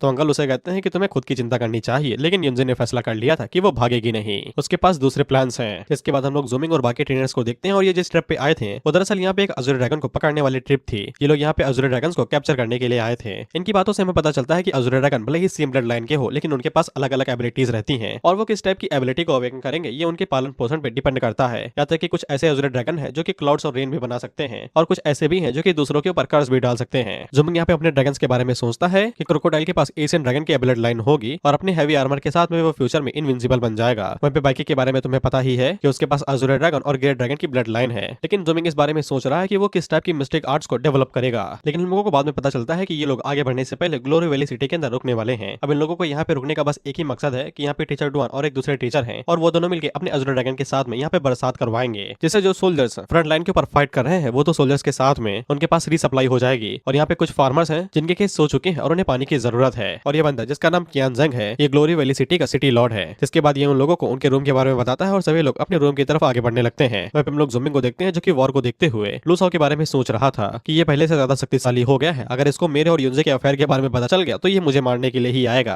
अब उसी टाइम पे वहाँ पे डुआन आती है जो कि जूमिंग से कहती है कि बारिश सिर्फ कुछ टाइम के लिए खेतों के अंदर नमी डाल देगी, लेकिन ये ज्यादा देर तक चलेगा नहीं, इसलिए उन लोगों को स्टॉक भरना पड़ेगा, यानी कि कहीं पे तालाब बनाना पड़ेगा। इसलिए डुआन जूमिंग से चाहती है कि वो जाके एक जगह को चेक कर ले जहाँ पे वो लोग तालाब बना सके, लेकिन वो जूमिंग से ये भी कहती है कि ज्यादा गहराई में मत जाना, वहाँ पे कई सारे डीमंस हो सकते हैं और खुद को संभाल के रखना। जूमिंग इस टास्क के लिए मान जाता है, इसलिए वो अगली सुबह ही कोई अच्छी जगह चेक करने के लिए जाने लगता है। वहीं पे वो बाइकी से कहता है कि तुम अभी तक इवॉल्व क्यों नहीं हुए, तुम काफी ज्यादा छोटे हो। इस पे बाइकी निराश होकर कहता है कि तुम यार मोंगी आदमी होगा, साला साइज देख के तुम पावर का अंदाजा कैसे लगा सकते हो, साइज डजंट मैटर। लेकिन उसी टाइम पे जूमिंग को नदी किनारे ही कुछ अजीब सा रास्ता दिखाई देता है, और जब जूमिंग उसे जाके चेक करता है तो फिर उसे पता चलता है कि ये एक तालाब है जिसको लोगों ने बना दिया है पहले ही, और यहाँ पे इतना ज्यादा पानी भरा है कि पूरी सिटी को 2-3 सालों तक पानी की जरूरत नहीं पड़ेगी। जिसके बाद जूमिंग भागते हुए टीचर डुआन और के को बताने के लिए आता है कि यहाँ पे पहले ही पानी भरा हुआ है, लेकिन साइड से जंग बाहर निकलता है जो कि जूमिंग को वहीं पे ही रोक लेता है और उससे कहता है कि तुमने वो तालाब देख लिया है ना। जूमिंग उसे कहता है इतना बड़ा है देख ही लूंगा। तो जंग उसे पूछता है क्या तुम टीचर डुआन और के को बताने के लिए जा रहे हो। जूमिंग उसे कहता है पॉइंट पे आओ, फालतू की बातें ना खींचो। तो जंग पहले तो साफ कर देता है कि उनके मन के अंदर उन लोगों को लेकर कोई बुरे विचार नहीं है। टीचर डुआन और के पहले ही बारिश करने के लिए यहाँ से जा चुके हैं, इसलिए जंग जूमिंग से एक सवाल पूछता है कि 50 किलोमीटर दूर जो सोल्जर यहाँ पे वो तो रेबल्स के खिलाफ फाइट कर रहे हैं, क्या जूमिंग को सच में लगता है कि वो सभी सोल्जर्स और ग्लोरी सिटी के जो लोग हैं वो उन सभी गद्दारों को रोक पाएंगे, यानी कि वो तो सोल्जर्स को रोक पाएंगे। इसके बाद यहाँ पे केबीसी वाला सवाल आता है कि वो पानी किस लिए है, और मैं यहाँ पे केबीसी खेलने के लिए नहीं बैठा हूँ कि तुम्हारे सवाल को गेस करूंगा, भाड़ में जाओ, फक यू। खैर उसी टाइम में बरसात होने लगती है और जंग जूमिंग से कहता है कि हाँ तुमने सही सोचा, इसीलिए वो पानी है, बाकी मेरे हिसाब से वो ग्लोरी सिटी के लोगों के लिए स्टॉक का पानी होगा। इसके बाद इनकी बातों से हमें ये भी पता चलता है कि फ्रंट लाइन पे जो सोल्जर्स हैं वो पहले ही हार चुके हैं और वो तो सोल्जर्स यहाँ पे अटैक करने के लिए आ रहे हैं। इसलिए जंग जूमिंग से कहता है कि जितने भी तुम लोगों के लोग हैं उन सभी को पकड़ो और यहाँ से जल्दी निकल जाओ। तो फिर हम लोग देखते हैं कि वो तो सिटी के जितने भी सोल्जर्स थे वो सभी ग्लोरी सिटी के ऊपर अटैक करने के लिए आगे बढ़ रहे थे। वहीं पे स्टूडेंट टीचर के से पूछते हैं कि क्या हम लोग उनको ऐसे ही अटैक करने देंगे, वो सभी गद्दार ही तो हैं। तो फिर टीचर के पीछे मुड़ के स्टूडेंट से कहते हैं कि एकेडमी के अंदर एडमिशन लेने के बाद कोई भी स्टूडेंट को परमिशन नहीं दी गई है कि वो वॉर के अंदर हिस्सा ले सकता है जब तक वो कोई बुरा काम ना करे।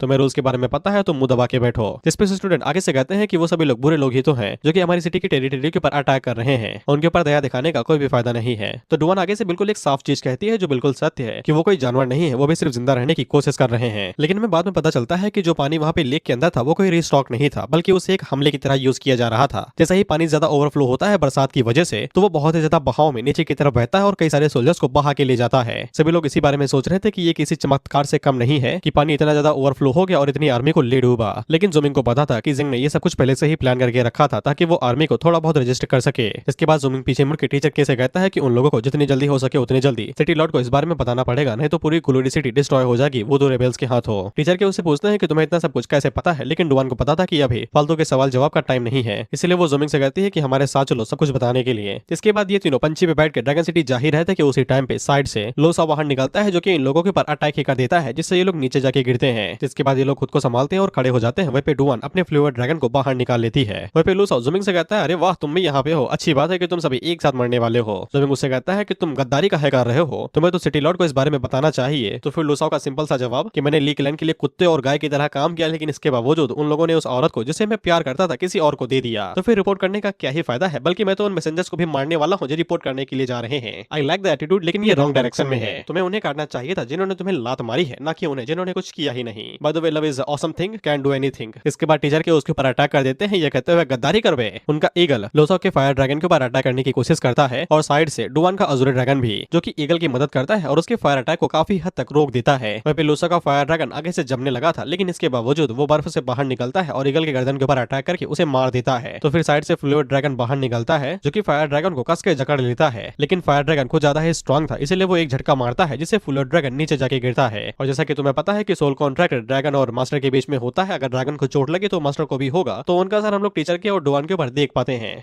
लूसाओ इन लोगों से कहता है कि तुम्हें क्या लगा कि तुम लोग फेरियर ड्रैगन लेके मुझे मार सकते हो। जिसके बाद हम लोग पहली बार देखते हैं कि हीरो की साइड वाले ये लाइन कह रहे हैं कि अगर तुमने हमें मारा तो फिर हमारी एकेडमी वाले तुम्हें छोड़ेंगे नहीं, वगैरह वगैरह। पर मुझे नहीं पता सीरीज में क्या चल रहा है, लेकिन मुझे आ रहा है भाई फुल मजे। लूसाओ भी आगे से कहता है, कैसी धमकी दे रहे हो भाई, किसी को पता ही क्या चलेगा कि मैंने तुम लोगों के साथ क्या किया जब तुम मर ही जाओगे। इसके बाद वो अपने फायर ड्रैगन से कहता है, मारो यार, फालतू का लाइन खा रहे हैं। इसके बाद लूसाओ का फायर ड्रैगन इन लोगों के ऊपर फायर से अटैक करता है और उसी टाइम पे हम लोग देखते हैं कि बाइकी बाहर निकलता है, जो कि अपनी ग्रोथ फेज में आ गया था। ऑफ कोर्स ग्रोथ फेज में आने की वजह से पहले से ये ज्यादा बड़ा हो गया था और पावर भी बढ़ गई थी। जिसके बाद वो डायरेक्ट लूसाओ के ड्रैगन नहीं बल्कि लूसाओ के ऊपर अटैक करने के लिए आगे बढ़ता है। तो लूसाओ आगे रिंग निकालता है और कहता है, तुम्हें क्या लगा कि मैं डिफेंसलेस हूँ? चोरी और चकारी दोनों के मामले में मेरा कोई भी मुकाबला नहीं कर सकता है। जिसके बाद वो अपने पास से आर्मर बाहर निकाल लेता है और बाइकी से कहता है, तुम्हारे ये छोटे फायदर क्या ही कर लेंगे, ज्यादा से ज्यादा गुदगुदी कर लेंगे। लेकिन बाइकी इस बात को सीरियसली लेता है। जिसके बाद वो धड़ाम से सबसे पहले टैकल अटैक करता है और मौका देखते ही अपनी पूंछ वाले हीरे से लूसाओ की आंख के ऊपर अटैक करके उसकी आंख फोड़ देता है। इससे लूसाओ अपने ड्रैगन से उड़ते हुए दूर गिरता है। वहीं पे डुआन भी हैरान हो जाती है कि बाइकी इतनी जल्दी अपनी ग्रोथ फेज में आ गया। वहीं पे हम लोग लूसाओ को देखते हैं जिसकी आंख फूट चुकी थी। बेटा अब तो तुम्हें लड़की भी नहीं मिलेगी, हार काहे नहीं मान लेते, तुम्हारे ये स्ट्रगल मुझे देखा नहीं जा रहा है। खैर लूसन का फायर ड्रैगन आगे से दोबारा बाइकी के ऊपर फायर से अटैक करता है, लेकिन बाइकी वो आसानी के साथ अटैक को डॉज कर लेते हैं। तो फिर फायर ड्रैगन आगे से क्लॉ का इस्तेमाल करता है। तो फिर हम लोग देखते हैं कि डुआन अपने ड्रैगन से कहती है कि पाइथन वोर्कोटेक्स का इस्तेमाल करो। तो फिर हम लोग देखते हैं कि पानी के बने हुए पाइथन फायर ड्रैगन के हाथ को जकड़ लेते हैं और बाइकी इसी मौके का फायदा उठा के उसे आइस के अंदर बदल देता है, जिससे फायर ड्रैगन एक जगह पे स्टक हो जाता है। और उसी टाइम पे टीचर के को लगता है कि ये सही मौका है, तो वो अपने पास से मर ड्रैगन को बाहर निकालते हैं। लेकिन लूसाओ को उसी चीज की तलब थी और उसी टाइम पे ये दोनों टीचर के से कहते हैं कि पीछे तो देखो, क्योंकि तभी टीचर के पीछे से लूसाओ का दूसरा ड्रैगन बाहर निकलता है, जिसकी प्रजाति मुझे नहीं पता है, लेकिन ये अपने क्लॉ का इस्तेमाल करते हुए टीचर के का दिल चुरा लेता है और उन्हें वहीं पे जमीन पे गाड़ देता है। जिसके बाद वो ज़ूमिंग के ऊपर अटैक करने के लिए आगे बढ़ता है और लूसाओ इन लोगों से कहता है, तुम में से कोई भी आज यहाँ से जिंदा नहीं जाएगा। तो फिर बाइकी आगे से क्रिस्टल रेन का इस्तेमाल करता है और वो इन सभी लोगों के ऊपर क्रिस्टल की बारिश करने लगता है और मौका मिलते ही वो ज़ूमिंग और डुआन को पकड़ता है और वहां से उड़ते हुए निकल जाता है। वहीं पे डुआन अपने ड्रैगन को वापस बुला लेती है, क्योंकि वो किसी भी टाइम मर सकता है यार, समझा करो। वहीं पे लूसाओ लोगों के पीछे जाते हुए कहता है, भागना नहीं, ऑडियंस अभी देख रही है, फाइट करके जाओ। फिर इसके बाद हम लोग ज़ूमिंग और टीचर डुआन को देखते हैं और इन्हें जैसे ही लग रहा था कि ये लोग लूसाओ की पकड़ से काफी ज्यादा दूर आ गए हैं, तो वो तभी लोगों से पीछे से कहता है, नॉक नॉक डैडीज होम, और वो इनके ऊपर डायरेक्ट क्लॉ से ही अटैक कर देता है। तो फिर डुआन अपने ड्रैगन को बाहर निकालती है, तो वो क्लॉ सीधा जाके उसके ड्रैगन के अंदर ही घुस जाता है,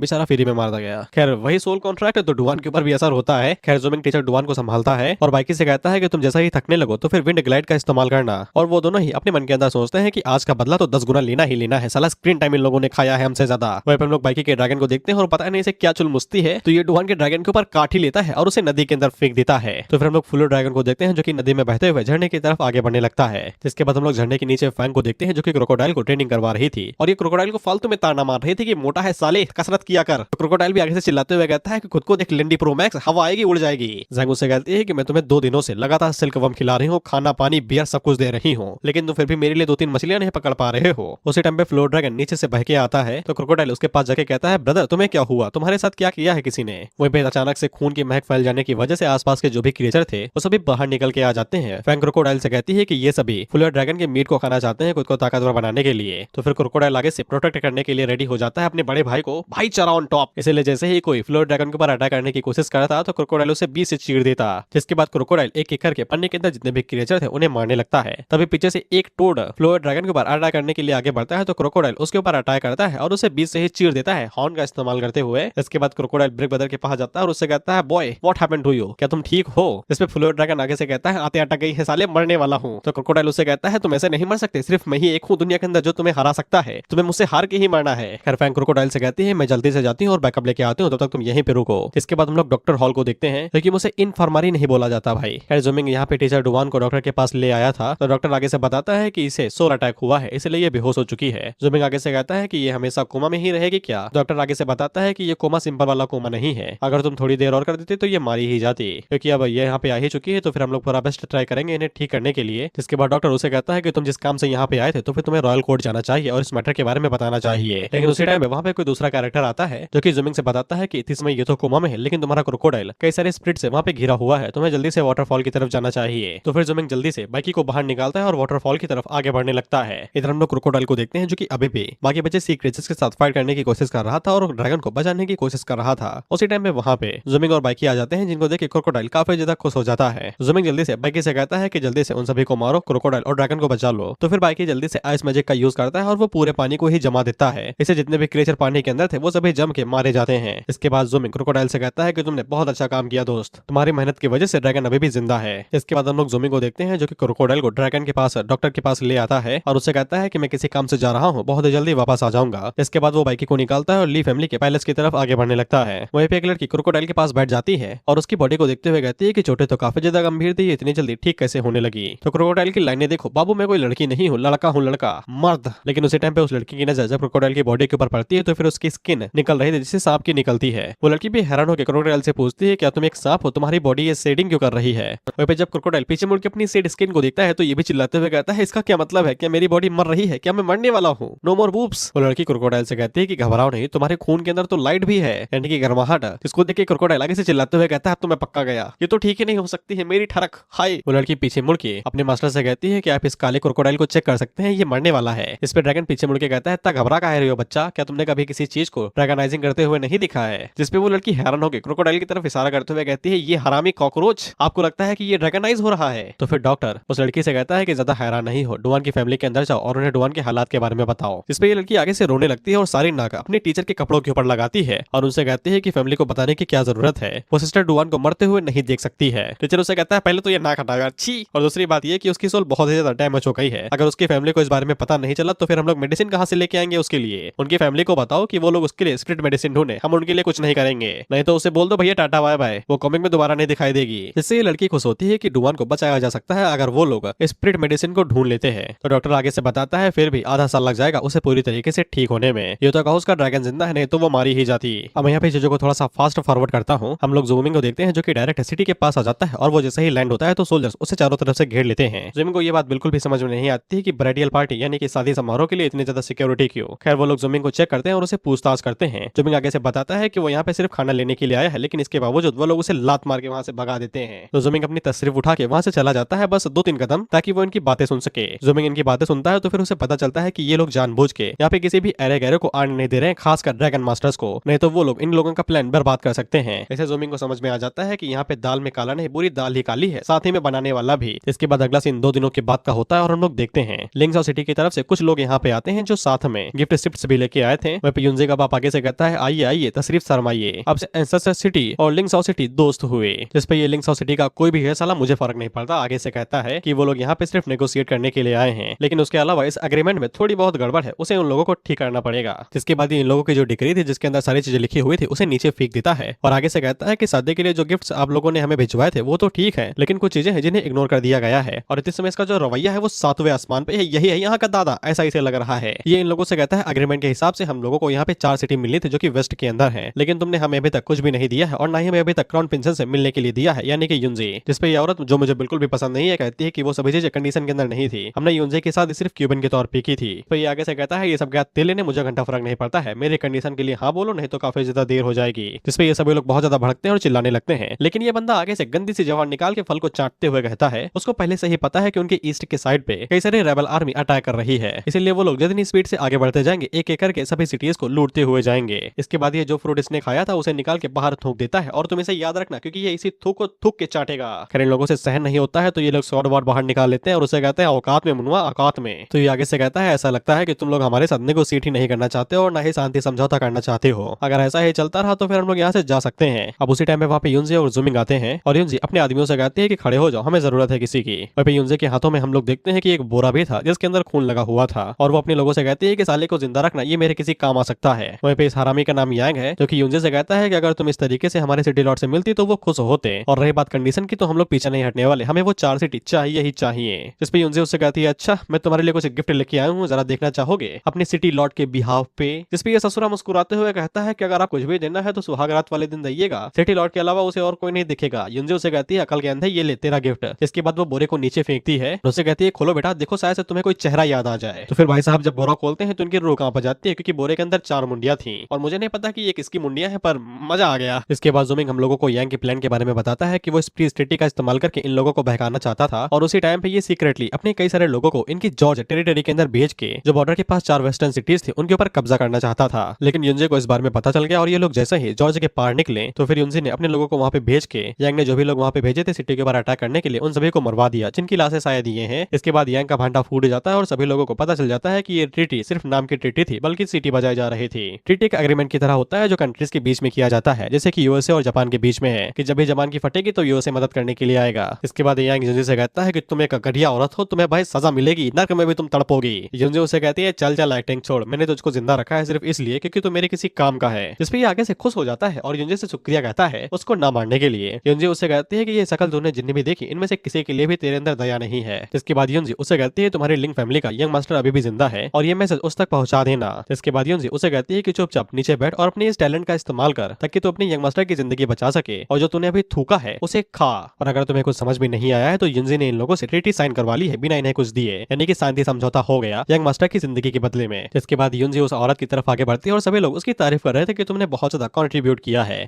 जिसके बाद युनजे उस औरत से उसकी डिग्री छीन लेती है और उसके ऊपर से अपना नाम काट लेती है, लेकिन वो बाकी 2 लड़कियों का नाम नहीं काटती है। इसके बाद वो पेन उनकी तरफ फेंक के कहती है कि इन लोगों की बॉडी सील कर दो नेगोशिएटर के तौर पे, अगर मैं बैटलफील्ड को जीत नहीं पाती हूँ तो फिर ये लोग बहुत ज्यादा एक्सीलेंट क्वालिटी के गुड्स साबित होंगे एनिमी सिटी के लिए। बेसिकली ये युनजे की कुछ ज्यादा ही कह के ले रही थी तो युनजे ने इनसे बदला ले लिया। इसके बाद हम लोग युनजे के बाप को देखते हैं जो कि यांग से पूछता है कि तुमने इतना बड़ा कांड हमारी पीठ पीछे किया, हमें पता कैसे चला नहीं। तो फिर ज़ूमिंग आगे बढ़ता है और वो युनजे के बाप को बताते हुए कहता है क्योंकि इन लोगों ने हमारे अंदर एक गद्दार को पैदा कर दिया था, और वो गद्दार और कोई नहीं हमारा पालतू कुत्ता लूसाओ ही है। इसने सभी मैसेंजर्स को मारने की कोशिश की थी। अगर ग्लोरी सिटी के लॉर्ड ने वहाँ पे पहले से तैयारी करके न रखी होती पानी का इस्तेमाल करके सभी एनिमी ट्रूप्स को वहाँ पे रोकने की, तो फिर वो लोग अब तक हमारी सिटी के ऊपर अटैक कर चुके होते। वह भी युनजे का बाप ज़ूमिंग से कहता है कि तुम वही ज़ूमिंग हो ना जो युनजे के साथ वुडू सिटी से उसके साथी बन के वापस आए थे। युनजे पीछे से कहती है कि मैंने ही उसे ये सब कुछ नाटक करने के लिए कहा था क्योंकि मुझे पहले से ही पता था कि लोसाओ क्या प्लानिंग कर रहा है। जिसके बाद युनजे का बाप उसे कहता है कि तुमने काफी अच्छा काम किया। जिसके बाद वो युनजे को मिलिट्री गार्ड्स का इंचार्ज बना देता है। तो युनजे आगे से कहती है कि मुझे इतना नहीं चाहिए बल्कि मुझे फ्लाइंग बर्ड्स बटालियन की बागडोर चाहिए, बोले तो कमांडिंग टोकन। मैं उन सभी गद्दारों की आंखें बाहर ले आऊंगी। युनजे का बाप इसमें नानुकुर कर रहा था तो युनजे आगे से कहती है कि मैंने 5 दिन पहले ही उन सभी लोगों को यहाँ से भेज दिया है ग्लोरी वैली सिटी को सपोर्ट करने के लिए, अब तुम कुछ भी नहीं कर सकते हो। तो फिर युनजे के बाप को टोकन देना ही पड़ता है। जिसके बाद युनजे दोबारा क्राउन प्रिंसेस की पोजीशन पे आ जाती है। जिसके बाद यंग युनजे से कहता है कि उसने सब कुछ कर दिया है, क्या वो यहाँ से सक्सेसफुली अपने यंग मास्टर को लेके जा सकता है। युनजे उसे कहते हैं हाँ हाँ जाओ। इसके बाद वो जाते हुए ज़ूमिंग को शुक्रिया कहती है इतनी सब मदद करने के लिए। ज़ूमिंग उसे कहता है of course you are welcome, और उसे पूछता है कि अब हम लोग कहाँ पे जा रहे हैं। तो युनजे बताती है ईस्ट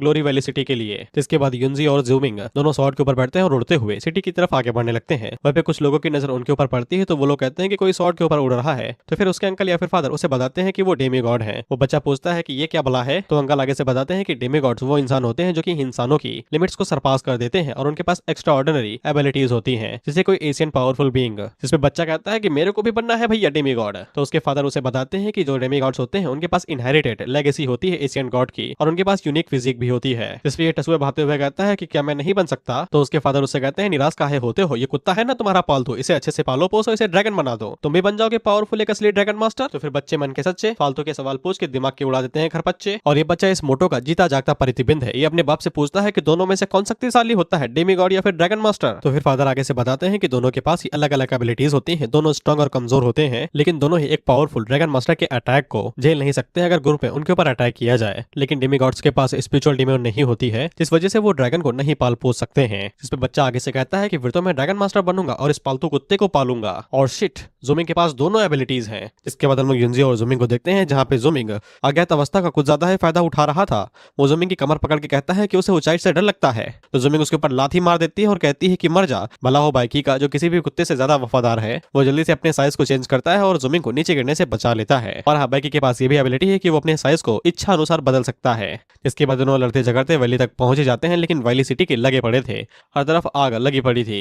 युंजी जैसे ही वहां पे लैंड होती है तो पीछे से एक जनरल आ जाता है जो कि युंजी को ग्रीट करने के लिए आया था। युंजी उसे पूछती है कि यहाँ के क्या हाल चाल है, तो जनरल आगे से बताता है कि मिरेकल है कि ये लोग 5 दिनों तक अभी तक यहाँ पे टिके हुए हैं, वैली के अंदर वो लोग नहीं जा पाए हैं। जिसके बाद ये आगे से बहकी बहकी बातें करने लगता है। तो युंजी उससे कहती है कि जल्दी से आधी फ्लाइंग बर्ड बटालियन को लो और यहाँ से वेस्टर्न लिन सिटी के लिए निकल जाओ, और जैसा कहा जाए वैसा ही करना, नहीं तो मैं तुम्हारा सर दीवार में चुनवा दूंगी। क्योंकि युंजी के हाथों में मिलिट्री टोकन था तो फिर जनरल को कहना मानना ही पड़ता है। जिसके बाद वो बाकी आर्मी लेके वहां से निकल जाता है। ज़ोमिंग युंजी से पूछता है कि तुमने आधी से ज्यादा आर्मी वापस भेज दी है, तो फिर हम लोग यहाँ पे इन गद्दारों के साथ कैसे निपटेंगे। युंजी उससे कहती है तुम्हारी फट रही है क्या, तो ज़ोमिंग आगे से कहता है नहीं मेरी नहीं फटती किसी चीज से। युंजी वहां पे अपनी एनर्जी शॉट को बाहर निकालती है और उसका यूज करते हुए जमीन के ऊपर एक स्लैश मार देती है, जिससे जमीन के ऊपर एक बाउंड्री सी बन जाती है। जिसके बाद वो उन सभी गद्दारों से कहती है कि इसे अपनी जिंदगी और मौत की रेखा समझ लो, जो भी इसे क्रॉस करेगा उसे गद्दार समझा जाएगा और उसे वहीं पे मार दिया जाएगा। जो भी लोग इस बाउंड्री के आउटसाइड रहेंगे उन सभी लोगों को युंजी अपना सिटीजन मानेगी और उनका भविष्य हेवन नहीं यानी कि किस्मत नहीं बल्कि युंजी तय करेगी। युंजी उन लोगों से कहती है कि मैं तुम्हें जीने का मौका दे रही हूँ, तुम्हें क्या लगता है। हालांकि इन लोगों को ये बात कुछ ज्यादा सीरियस लगती नहीं है और ये लोग कहते हैं कि ये अकेली हमारे साथ क्या उखाड़ लेगी,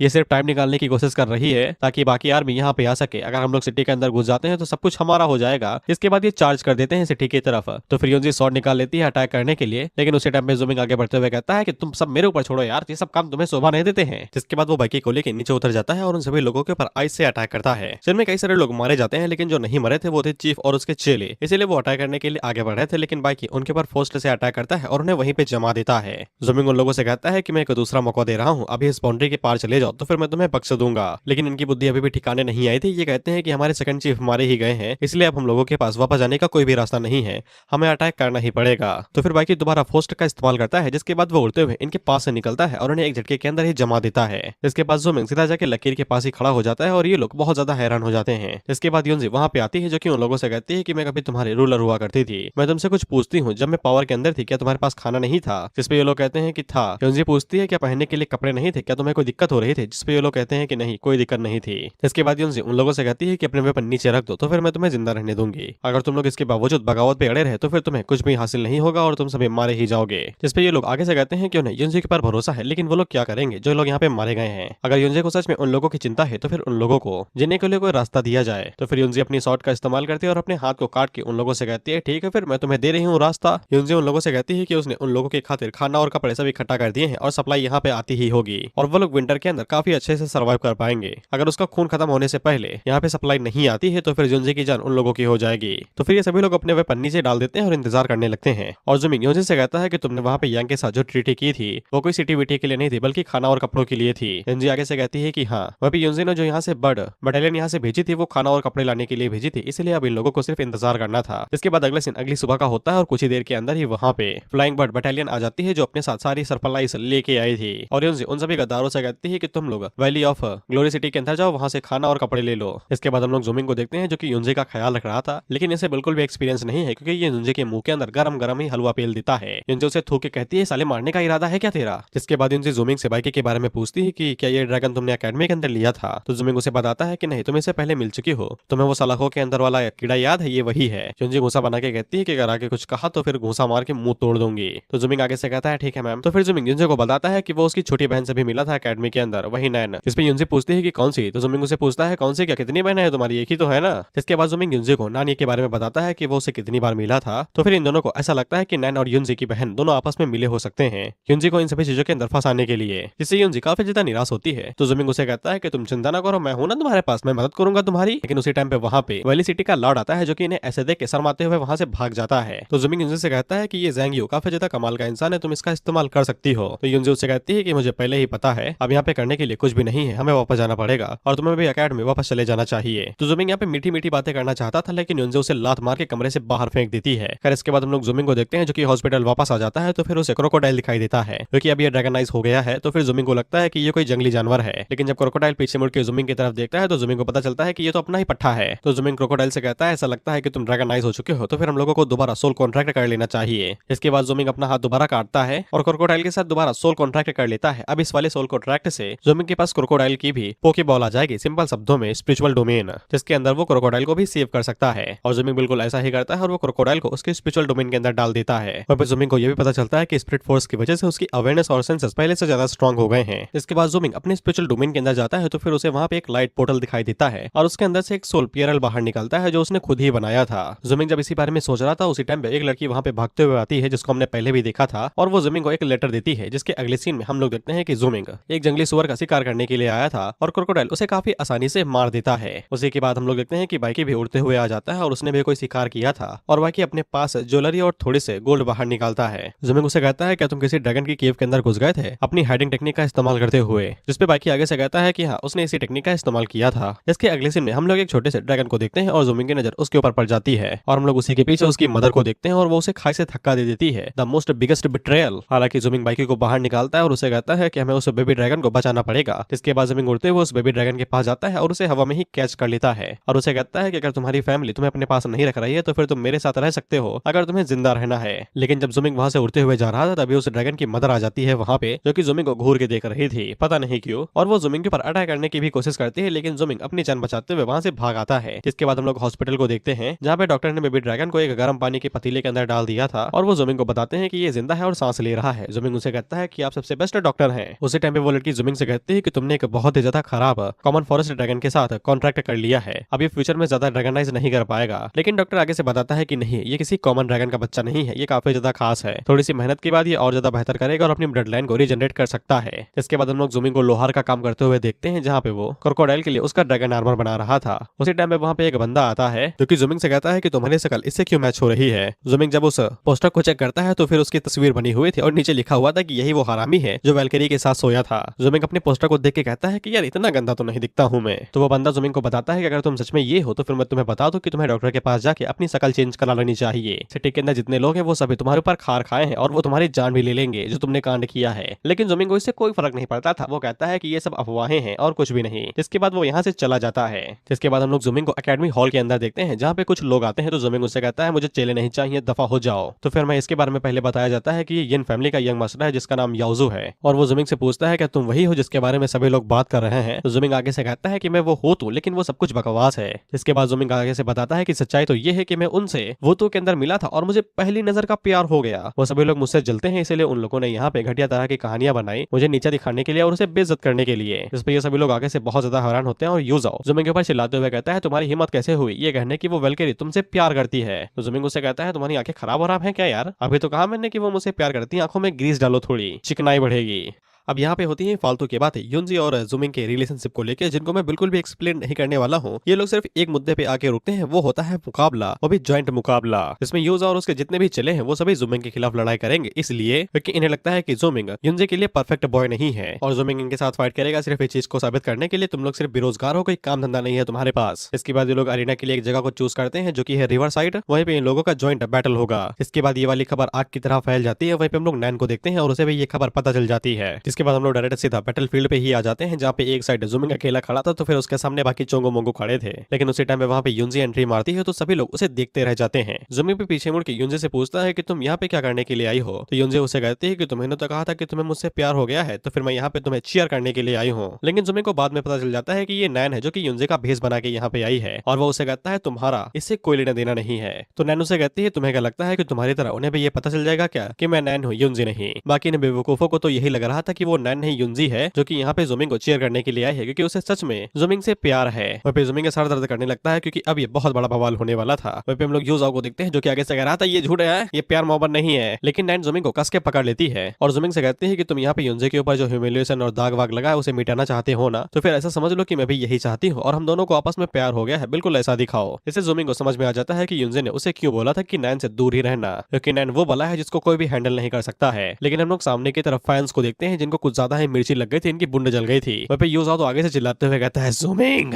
मैंने आज तेरी आंखें निकाल के गोटे ना खेले ना, मेरा नाम भी यूजाओ नहीं। हम लोग ऊपर अकेडमी टीचर बाइक को देखते हैं जो कि इस बैटल को होस्ट करने के लिए आए थे और वो समुदाय दल से कहते हैं क्योंकि तुम इकट्ठे आए हो, झुंड में सुअर आते हैं और शेर अकेला आता है तो तुम लोग अपने ड्रैगन्स को समन कर सकते हो। तो फिर ये सभी लोग अपने अपने ड्रैगन्स को बाहर निकाल लेते हैं जो कि कुछ ज्यादा ही थे। वहीं पे टीचर भाई अपने मन के अंदर सोचते हैं कि बेचारे कुछ ज्यादा ही गुस्से में लग रहे हैं, ऐसा लगता है कि जुमिंग के बुरे तरीके से लगेंगे। वहीं पे वो जुमिंग की तरफ देखते हुए सोचते हैं कि बेचारे के लगने वाले हैं, लेकिन इसके बावजूद बावजूद काफी ठाट से खड़ा है। इसके बाद वो जुमिंग से कहते हैं कि तुम अपने सभी ड्रैगन्स को समन कर सकते हो या फिर उन्हें बाद में भी निकाल सकते हो, जैसा तुम चाहो। तो फिर जुमिंग में शुरुआत में सबसे पहले वहाँ पे क्रोकोडाइल को बाहर निकालता है, जिसके पास अब आर्मर भी आ गया था। क्रोकोडाइल बाहर तो निकलता बड़े स्वैग से है, लेकिन जब वो अपने सामने 4-5 ड्रैगन्स को इकट्ठे देखता है तो इसकी आंखें बाहर आ जाती हैं और ये पीछे मुड़ के जुमिंग से कहता है, मालिक भाग चले, मौका है अभी। जुमिंग उसे कहता है, क्या बात कर रहे हो यार, इतने दिनों तक ट्रेनिंग की है, जलवा दिखाओ अपना, दिखाओ कि तुमने क्या सीखा है। तो फिर क्रोकोडाइल आगे से रोते हुए कहता है, ना ना ना ना, आप मेरा अब्यूज कर रहे हैं, ये बात ठीक नहीं है। ड्रैगन्स को काफी अच्छे से रखा जाता है, आप मुझे यहाँ पे बलि का बकरा बना रहे हैं मालिक, ये ठीक नहीं है। तो जुमिंग क्रोकोडाइल से कहता है, यार तुम कैसी बात करते हो, तुम्हें लगता है कि मैं तुम्हें अकेले बलि का बकरा बना दूंगा क्या, यहाँ पे बाइकी नहीं है, मेरे ऊपर विश्वास रखो। जिसके बाद वो क्रोकोडाइल को प्लान बताते हुए कहता है कि तुम्हें जाना है, उन्हें उंगली करनी है, जितना हो सके उतनी ज्यादा उंगली करनी है, जिससे वो भटक जाएंगे। जिसके बाद हम लोग बाइकी के मैजिक का यूज करते हुए उन्हें जमा देंगे। क्रोकोडाइल आगे से कहता है, अच्छा बलि का बकरा बनना है, इससे तो मैं फेमिलियर हूँ, ये तो मेरी पहचान है, और ये जिस तरीके से उन्हें उंगली करेगा ना, किसी ने सोची भी नहीं होगी। इसके बाद क्रोकोडाइल पीछे मुड़ता है, सबसे पहले उन लोगों को बुलाता है, इधर देखो रे झमुरो।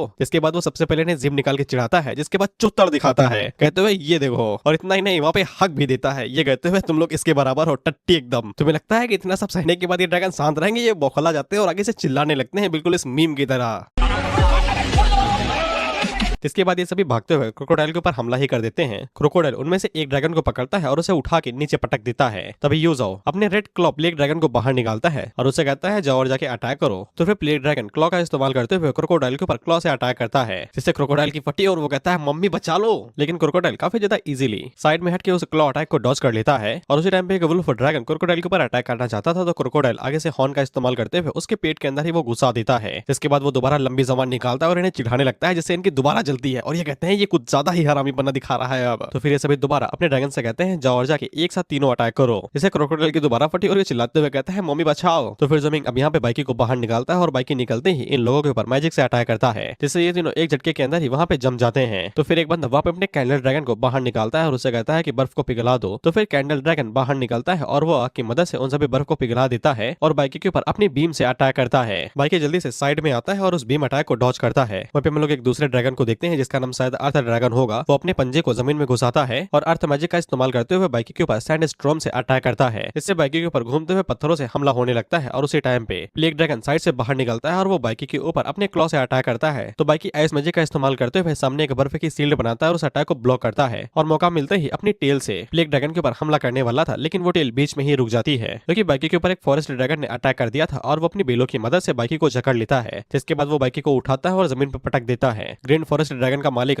योजो से कहता है कि उसका ड्रैगन बाइकी को ज्यादा देर तक रोक नहीं पाएगा, इसलिए उन्हें जल्दी अटैक करना पड़ेगा। तो फिर योजो दोबारा अपने क्लॉ ड्रैगन को आगे भेजता है और क्लॉ ड्रैगन क्लॉ से दोबारा, लेकिन उसी वक्त साइड से क्रोकोडाइल बाहर निकलता है, जो कि प्लेग ड्रैगन के ऊपर हमला करता है और उसे साइड में पटक देता है, जिससे ये दोनों वहीं पे ढेर हो जाते हैं। और जुमिंग बाइकी और क्रोकोडाइल से पूछता है कि तुम दोनों ठीक तो हो? तो बाइकी आगे से बताता है कि वो दोनों ठीक हैं, लेकिन उसी टाइम पे कैंडल ड्रैगन जुमिंग के पीछे से बाहर निकलता है और उसके ऊपर हमला कर देता है। तो फिर जुमिंग आगे से स्पेशल एबिलिटी का यूज करता है, जिसके बारे में अभी तुम्हें टीचर बाई बताएंगे। और जुमिंग उस एबिलिटी का यूज करते हुए काफी इजीली कैंडल ड्रैगन को पीछे पटक देता है। टीचर बाइकी हम लोगों को बताते हैं कि ये ड्रैगन आर्मर स्किल है। ऐसा कहा जाता है कि ड्रैगनाइजेशन के बाद ड्रैगन के साथ सोल कॉन्ट्रैक्ट बनाने के बाद उनका मास्टर उनके लिए आर्मर भी बना सकता है, और आर्मर बनाने के बाद वो एक तरीके से ड्रैगन आर्मर की एक्सक्लूसिव पावर का इस्तेमाल कर सकता है, जो ड्रैगन मास्टर अपने ड्रैगन के साथ साइनाइज यानी कि जुड़ के करता है ड्रैगन आर्मर की प्रॉपर्टीज का यूज करते हुए। और टीचर भाई काफी ज्यादा हैरान होते हैं कि किसी स्टूडेंट ने ये इतनी जल्दी सीख लिया। अब इसके बाद क्रोकोडाइल अटैक करने के लिए आगे बढ़ता है और वो कैंडल ड्रैगन के ऊपर बीच से अटैक करता है और उसे पकड़ के दो हिस्सों में चीर देता है। वह पे कैंडल ड्रैगन जैसे ही मरता है तो फिर उसके मास्टर के ऊपर असर पड़ता है और ये खून की उल्टियां करते हुए क्लीन बोल्ड हो जाता है। वह पे सभी लोग आगे से चिल्ला चिल्ला के कह रहे थे कि इस गरीब के पास ये आर्मर कैसे हो सकता है। मुझे पक्का यकीन है कि क्राउन प्रिंसेस ने ये खरीद के दिया होगा उसे।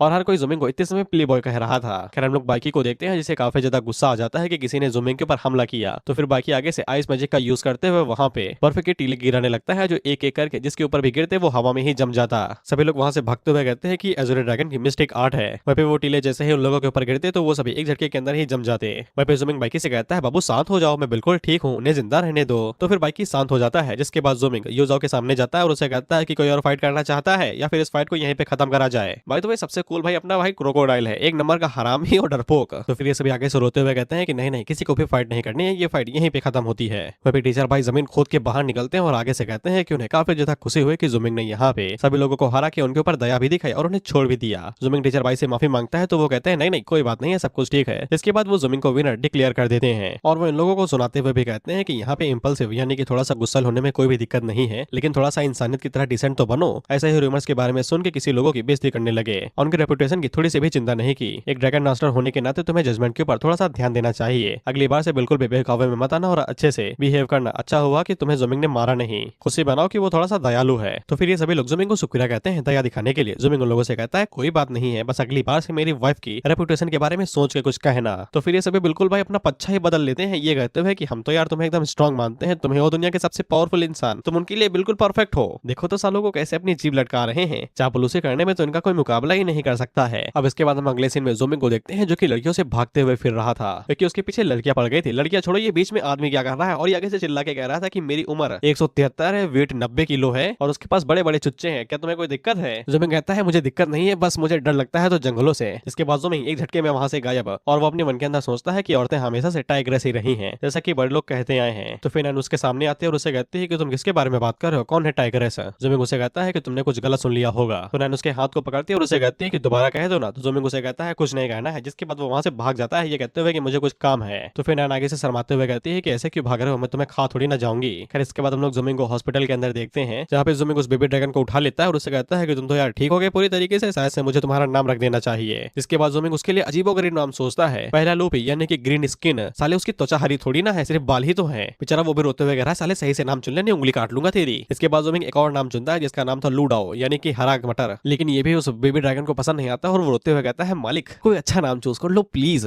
तो फिर जुमिंग उसका नाम किंगजू रख देता है जो कि इसी हरी चीज से निर्भर करता है। यही नहीं, जुमिंग उसे ये भी कहता है कि अगर तुम फ्यूचर में अपना रंग वंग बदलना चाहो तो फिर तुम बदल सकते हो, तो फिर हम लोग इस नाम को बदल के कुछ और भी कर सकते हैं। हालांकि इसे ये नाम पसंद तो नहीं आया है लेकिन बोल नहीं सकता है तो क्या ही करे बेचारा। इसके बाद जुमिंग किंगजू को लेकर एक जंगल के अंदर आ जाता है और उससे कहता है कि मुझे तुम्हारी मदद से थोड़े से पैसे मिल गए बिना किसी वजह के, लेकिन अभी भी हमें यहाँ पे कमी पड़ रही है तुम्हारे खाने की। तुम्हारा फेवरेट खाना फोए बैटरी जूस है ना। लेकिन उस टाइम पे किंगजू को कोई खुशबू आती है तो वो भागते हुए बेम्बू फॉरेस्ट के एक घर के अंदर चला जाता है जहाँ पे किंगजू को उसका फेवरेट खाना मिल जाता है तो वो उसे पीने लगता है। हालांकि उसके ऊपर लिखा हुआ था कि छूना नहीं, लेकिन किंगजू को क्या फर्क पड़ता है, उसका मालिक देख ही लेगा, इसलिए वो जल्दी से अपने खाने को पीने लगता है। उसी टाइम पे वहाँ पे नैन आती है जो कि जुमिंग से कहता है कि वो फोए बैटरी जूस है, तुम उसे पी सकते हो, कोई दिक्कत नहीं है। जुमिंग पीछे मुड़ के नैन से पूछता है क्या तुम यहीं पे रहती हो? तो नैन जुमिंग को छेड़ते हुए कहती है कि इस तरीके से आधी रात में किसी लड़की के घर में आना अच्छी बात नहीं होती है, चाहे तो लौंडे बुलवा के पिटवा दूं। जुमिंग आगे से कहता है नहीं नहीं भाई, मेरा ये कोई इरादा नहीं था। नैन उसके ऊपर हंसते हुए कहती है डरो नहीं यार, मैं तो मजाक कर रही थी, तुम तो सीरियस हो गए। वैसे तुम्हें ये छोटा सा ड्रैगन कहाँ से मिला? जुमिंग आगे से बताता है कि मुझे ये ड्रैगन क्लिफ के ऊपर मिला, जहाँ से ये गिर रहा था तो मैं इसे अपने पास ले आया। जुमिंग नैन से पूछता है क्या तुम्हें इस ड्रैगन के बारे में पता है? मैं इसके बारे में थोड़ा सा कंफ्यूज हूँ, इसकी बर्थ और इसके बारे में कोई भी रिकॉर्ड नहीं है कि ये कहाँ पे रहता है और इसकी रेस क्या है। तो फिर नैन जुमिंग को बताती है कि ये डिवाइन ग्रीन ट्री ड्रैगन है जो कि फॉरेस्ट ड्रैगन क्लैन का लीडर है, लेकिन गंभीर बात यह है कि ये काफी ज्यादा कमजोर है, शायद से जब ये अपनी ग्रोथ फेज के अंदर होगा तब इसे सीरियस इंजरी हो गई होगी। अब भले ही ये फ्यूचर में अपनी पीक स्टेज पे पहुंच जाए लेकिन इसके बावजूद इसे बहुत ज्यादा कठिनाई का सामना करना पड़ेगा अपनी ट्रू पावर को बाहर निकालने में, जो डिवाइन ग्रीन ट्री की असली पावर होगी। वही हम लोग किंगजू को देखते हैं जब ये अपने जूस को पी ही रहा था तो सभी बॉटल्स नीचे गिरने लगती हैं। अब ये काफी ज्यादा कीमती होगा तो जुमिंग काफी ज्यादा डर जाता है कहीं नुकसान न हो जाए, लेकिन नैन अपनी पावर का यूज करते हुए उन्हें वहीं पे ही रोक देती है और नीचे नहीं गिरने देती। इससे जुमिंग को पता चल जाता है कि नैन भी एक डेमीगॉड है और जुमिंग ताली बजाते हुए नैन से कहता है कि ये काफी ज्यादा अच्छी ट्रिक थी। तो नैन जुमिंग को पकड़ ही लेती है और उससे कहती है कि मेरे पास इससे भी बेहतर है, देखना चाहोगे? तो जुमिंग शर्माते हुए कहता है बिल्कुल भी नहीं, जिसके बाद वो शर्माते हुए वहां से भाग जाता है। वह किंगजू जुमिंग के ऊपर बहुत ज्यादा हंस रहा था, ये कहते हुए कि आपकी इतनी ज्यादा फटती है मालिक, कोई लड़की आपके ऊपर लाइन मारे तो आप डर के मारे भाग जाए। जुमिंग उससे कहता है दोबारा हंसा तो गुद्दे पेल के मुंह लाल कर दूंगा। कहे जुमिंग जल्दी जल्दी में ये पूछना भूल ही गया कि उसे फोप ट्री जूस कहाँ से मिला था। इसके बाद जुमिंग भागते हुए एकेडमी के हॉल के सामने आ जाता है जहाँ पे नोटिस लगा हुआ था। नोटिस के ऊपर लिखा हुआ था कि हाल ही में काफी सारे डिमोनिक क्रिएचर्स इधर उधर घूमने लगे हैं, तो वो जंगल के ऊपर कुछ ज्यादा ही आतंक मचा रहे हैं, इसलिए कई सारे स्टूडेंट और टीचर्स का ग्रुप बनाया गया है। अगर वो एक साथ जाके उनका शिकार करते हैं तो फिर उन्हें कई सारे रिवॉर्ड और साथ ही में क्रेडिट पॉइंट भी मिलेंगे। और साथ में ये भी लिखा हुआ था कि अकेले हीरोगरी करने की जरूरत नहीं है, पकड़े गए तो वह जुतिया दिए जाओगे, इसलिए टीम बनाए और एक साथ जाके मिशन को पूरा करे ताकि खतरा कम रहे। अब जुमिंग के पसीने छूटे कि वो यहाँ पे अब कुछ कर ही नहीं सकता है, वो टीम बनाएगा किसके साथ? वो लीसा और बाकी दोस्तों से पूछ नहीं सकता है क्योंकि उनके ड्रैगन्स अभी तक ड्रैगन गेट तक पहुंचे नहीं है। उसी टाइम पे वहाँ पे कुछ सीनियर्स आते हैं जो कि जुमिंग से कहते हैं कि अगर टीम ढूंढ रहे हो तो फिर हमारे साथ आ सकते हो। हमें इन 6 में से सिर्फ 3 का नाम बताया जाता है। सेंटर वाली लड़की का नाम है चुयान, उसके साइड में गुलाबी कपड़े पहनने वाली लड़की का नाम है लूसाओ, और ये जो मुस्टंडा खड़ा है उसका नाम है मिंजो, और ये कोने में जो बुदकी है इसका नाम है यांग। और जुमिंग उनके ऑफर को बहुत जल्दी एक्सेप्ट कर लेता है क्योंकि उसे टीम की जरूरत थी। जिसके बाद ये लोग हिल पे आ जाते हैं जहाँ पे कई सारे डिमोनिक क्रिएचर थे लेकिन अभी तक इनके सामने नहीं आए थे, तो ये इधर उधर घूमते हुए उन्हें ढूंढने लगते हैं। उसी टाइम पे किंगजू जुमिंग की पॉकेट से बाहर निकल आता है और वो हवा में उड़ने लगता है। जुमिंग देख के हैरानी हो जाता है कि उसका किंगजू हवा में भी उड़ सकता है। वहीं पे हम लोग चुयान के पेट को भी देखते हैं जो हवा हवा में उड़ते हुए डिमोनिक क्रिएचर्स को ढूंढ रहा था। किंगजो उड़ते हुए उसके पास आ रहा था, तभी वो बेचारा उसके पंख से टकरा जाता है, नीचे गिरने लगता है। चुयान का पंछी उससे कहता है कि यार मैंने ये जानबूझ के नहीं किया। वहीं पे ज़ूमिंग किंगजो को पकड़ने के लिए आगे बढ़ने लगता है, लेकिन किंगजो तो उड़ सकता है ना, तो वो हवा में उड़ते हुए खुद को बैलेंस कर लेता है और ज़ूमिंग का मुंह बन जाता है, क्योंकि वो मदद करना चाहता था लेकिन कोई मदद लेने को राजी नहीं था। उसी टाइम पे चुयान के पंछी को पता चलता है कि आसपास कुछ डिमोनिक क्रिएचर है, तो वो उस तरफ आगे बढ़ने लगता है। लेकिन हम लोग मिंजी को देखते हैं जो कुछ ज्यादा एक्साइटेड था, तो वो भागते हुए पहले आगे चला जाता है। उसी टाइम पे ज़ूमिंग के ऊपर रैट मंकी नाम का ये प्राणी हमला कर देता है, तो फिर किंगजो अपनी बेल वाली एबिलिटी का यूज करता है और उस रैट मंकी को वहीं पे पकड़ के मार देता है। ज़ूमिंग पीछे मुड़ के किंगजो को शुक्रिया कहता है मदद करने के लिए। जिसके बाद हम लोग मिंजू और चुयान को देखते हैं जो कि जंगल के बीच में आ गए थे और इन्हें चारों तरफ से रैट मंकीज ने घेर लिया था। जिसके बाद वो सभी बाहर निकलते हैं और उन लोगों के ऊपर एक एक करके अटैक करने लगते हैं। मिंजू जल्दी से अपने ड्रैगन को बाहर निकालता है और उन सभी को यूं ही मार देता है, लेकिन गलती से उसके ड्रैगन का पैर एक ट्रैप के ऊपर पड़ जाता है, जिसके बाद वो सभी गड्ढे के अंदर गिर जाते हैं। चुयान का पंछी तेजी से आगे बढ़ता है और वो चुयान को नीचे गिरने से बचा लेता है और उसे ऊपर ही रखता है। लेकिन तभी वो मंकी चुयान के ऊपर हमला करने वाला था, तो ज़ूमिंग वहां से बाहर निकलता है और वो जल्दी से क्रोकोडाइल को समन करता है, तो क्रोकोडाइल उसके ऊपर बीम से अटैक करता है और झटके के अंदर ही उसे मार देता है। वहीं किंगजो बचे कुछ मंकीज के ऊपर अटैक करता है और उन्हें बेलों की मदद से यूं ही मार देता है। क्रोकोडाइल किंगजो से इंप्रेस होकर कहता है कि यार ये छोटा बच्चा तो बड़ा कमाल का है। वहीं ज़ूमिंग चुयान से पूछता है कि बाकी सब कहां गए, तो चुयान आगे से बताती है कि इस जगह पे चारों तरफ ट्रैप फैले हुए हैं और वो लोग उन्हीं में से एक ट्रैप के ऊपर पकड़े गए हैं और सीधा नीचे चले गए। उसी टाइम पे हम क्रोकोडाइल को देखते हैं और उसका भी पैर ट्रैप के ऊपर पड़ जाता है, जिसके बाद वो भी गड्ढे के अंदर गिरता है। क्रोकोडाइल सही सलामत नीचे गड्ढे में चला जाता है और ज़ूमिंग पीछे मुड़ के देखता है, तो फिर उसे पता चलता है कि गड्ढे के अंदर एक और मॉन्स्टर है जो कि रैट वुल्फ है। तो फिर ज़ूमिंग जल्दी से चुयान को बताता है कि वो नीचे जा रहा है बाकियों को सेव करने के लिए, तब तक वो यहीं पर है। जिसके बाद वो गड्ढे के अंदर छलांग लगा देता है, लेकिन वो जैसे ही नीचे लैंड होता है तो फिर रैट वुल्फ